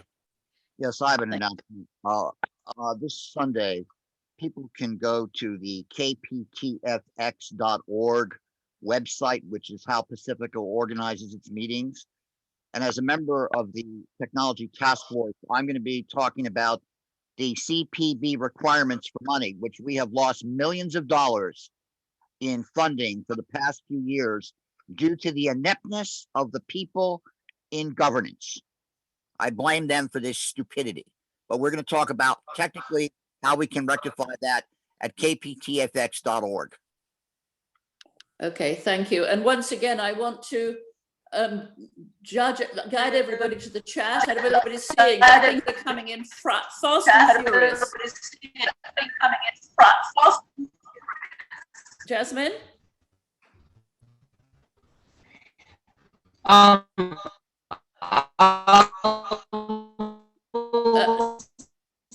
We can't hear you again. I will send the Juneteenth flyer to Darren to send to everybody. Everyone's excited. It's a little party. Jasmine, I think that was about Juneteenth. I'll send it in the Maybe chat. I'll put it in the chat. Okay. Yeah, I'm sorry. We just couldn't I'll hear put it you. in the chat. All right, now. If I could just mention quickly, June 5th, Pacifica Fight Back is doing its 6th National Virtual Town Hall. I put the Facebook in the chat, but you can also get it through pacificafightback.org. It's 2 p.m. on Saturday, June 5th, and we've had 4 or 5 of these looking at Black Lives Matter, at Native sovereignty, and a lot of other issues, and having a chance for listeners around the country to talk to each other. Thank you. Thank you. You're a tough lot to keep on a timeline. Okay, what we do now is we share anybody that we feel we need to reach out to and think about, people maybe in our lives, people who are going through hard times, somebody we need to kind of send up basically good vibes to. Does anybody have anybody that they wish to raise up? Yes, I do. Her name is Carrie Greer. She's a co-worker of mine. She's a fellow colleague, and she's having some serious medical issues. So if you could keep her in your good thoughts and good spirits, I'd appreciate it. Thank you. Thank you. Hi, this is Ruth Strauss. This is directed for Jasmine. Thank you for mentioning Steve Biko, who has fallen off the radar with all the police shootings. She started to say something about Juneteenth, but I want to encourage everybody to watch the Tulsa burning series that is coming on. There's one on the History Channel Sunday night, one on PBS Monday night, and in the future there'll be a National Geographic one. So that's to all the people who perished. Thank you. Anybody else to be raised up? Can you hear me? Yes. Yeah. Yeah, I want to lift up Joseph Prabhu. He is making progress. I'm actually going to go on a walk with him tonight. He's been unable to walk and read because of his brain surgery. Up till now, he's making progress. So thanks be to God. I also want to lift up the people of Israel and Palestine during this very difficult period. Thank you. I'd like to lift up my family in Colorado.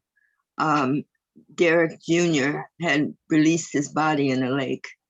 He was doing some type of water skiing. And so I'd like to the Hawkins family. And Bessie Hawkins is in the hospital with pneumonia. So just sending them love in this. Rose, I'd like to lift up, there's an obituary notice in today's Times for Bob Unruh, who was at one time the president of the Teachers Union, LA Teachers Union. I don't know if you remember him. Great guy. And he passed away just recently. So prayers for his family. I'd like to lift up the people of Gaza.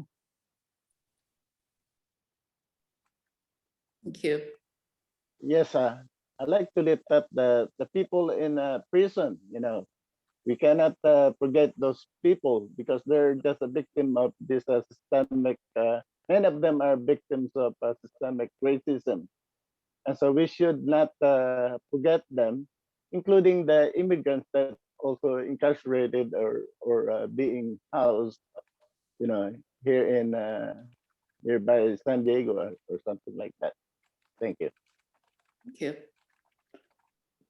Now, Ruby, I don't know whether you saw it because you didn't respond, but I did ask you in the chat if you were able to kind of help us out because you're so good at kind of a meditation ending to a meeting. I know it's really short notice since I don't think you acknowledged me in the chat. Is that possible? Yes. Thank you so much. So for all of the things that have been spoken, we know there's a divine power that will support the perfect resolution for this planet. I'm grateful for ICUJP and for all that it is, and for all the people that are coming forward onto this, and for the continued financial prosperity that keeps it together. I'm grateful for the leadership. And Rose, you did a wonderful job today. So I know, and I give it all to God in thanksgiving and prayer. And so it is. Ashe, amen. Thank you. Ramen. Thank you, everyone. Thank you, Rose.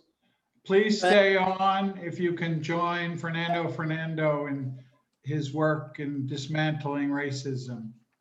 And join if us you have a next- chance, check the email that you did get about today, and there's a place to donate to ICUJP, and we hope that you will, and come back next week.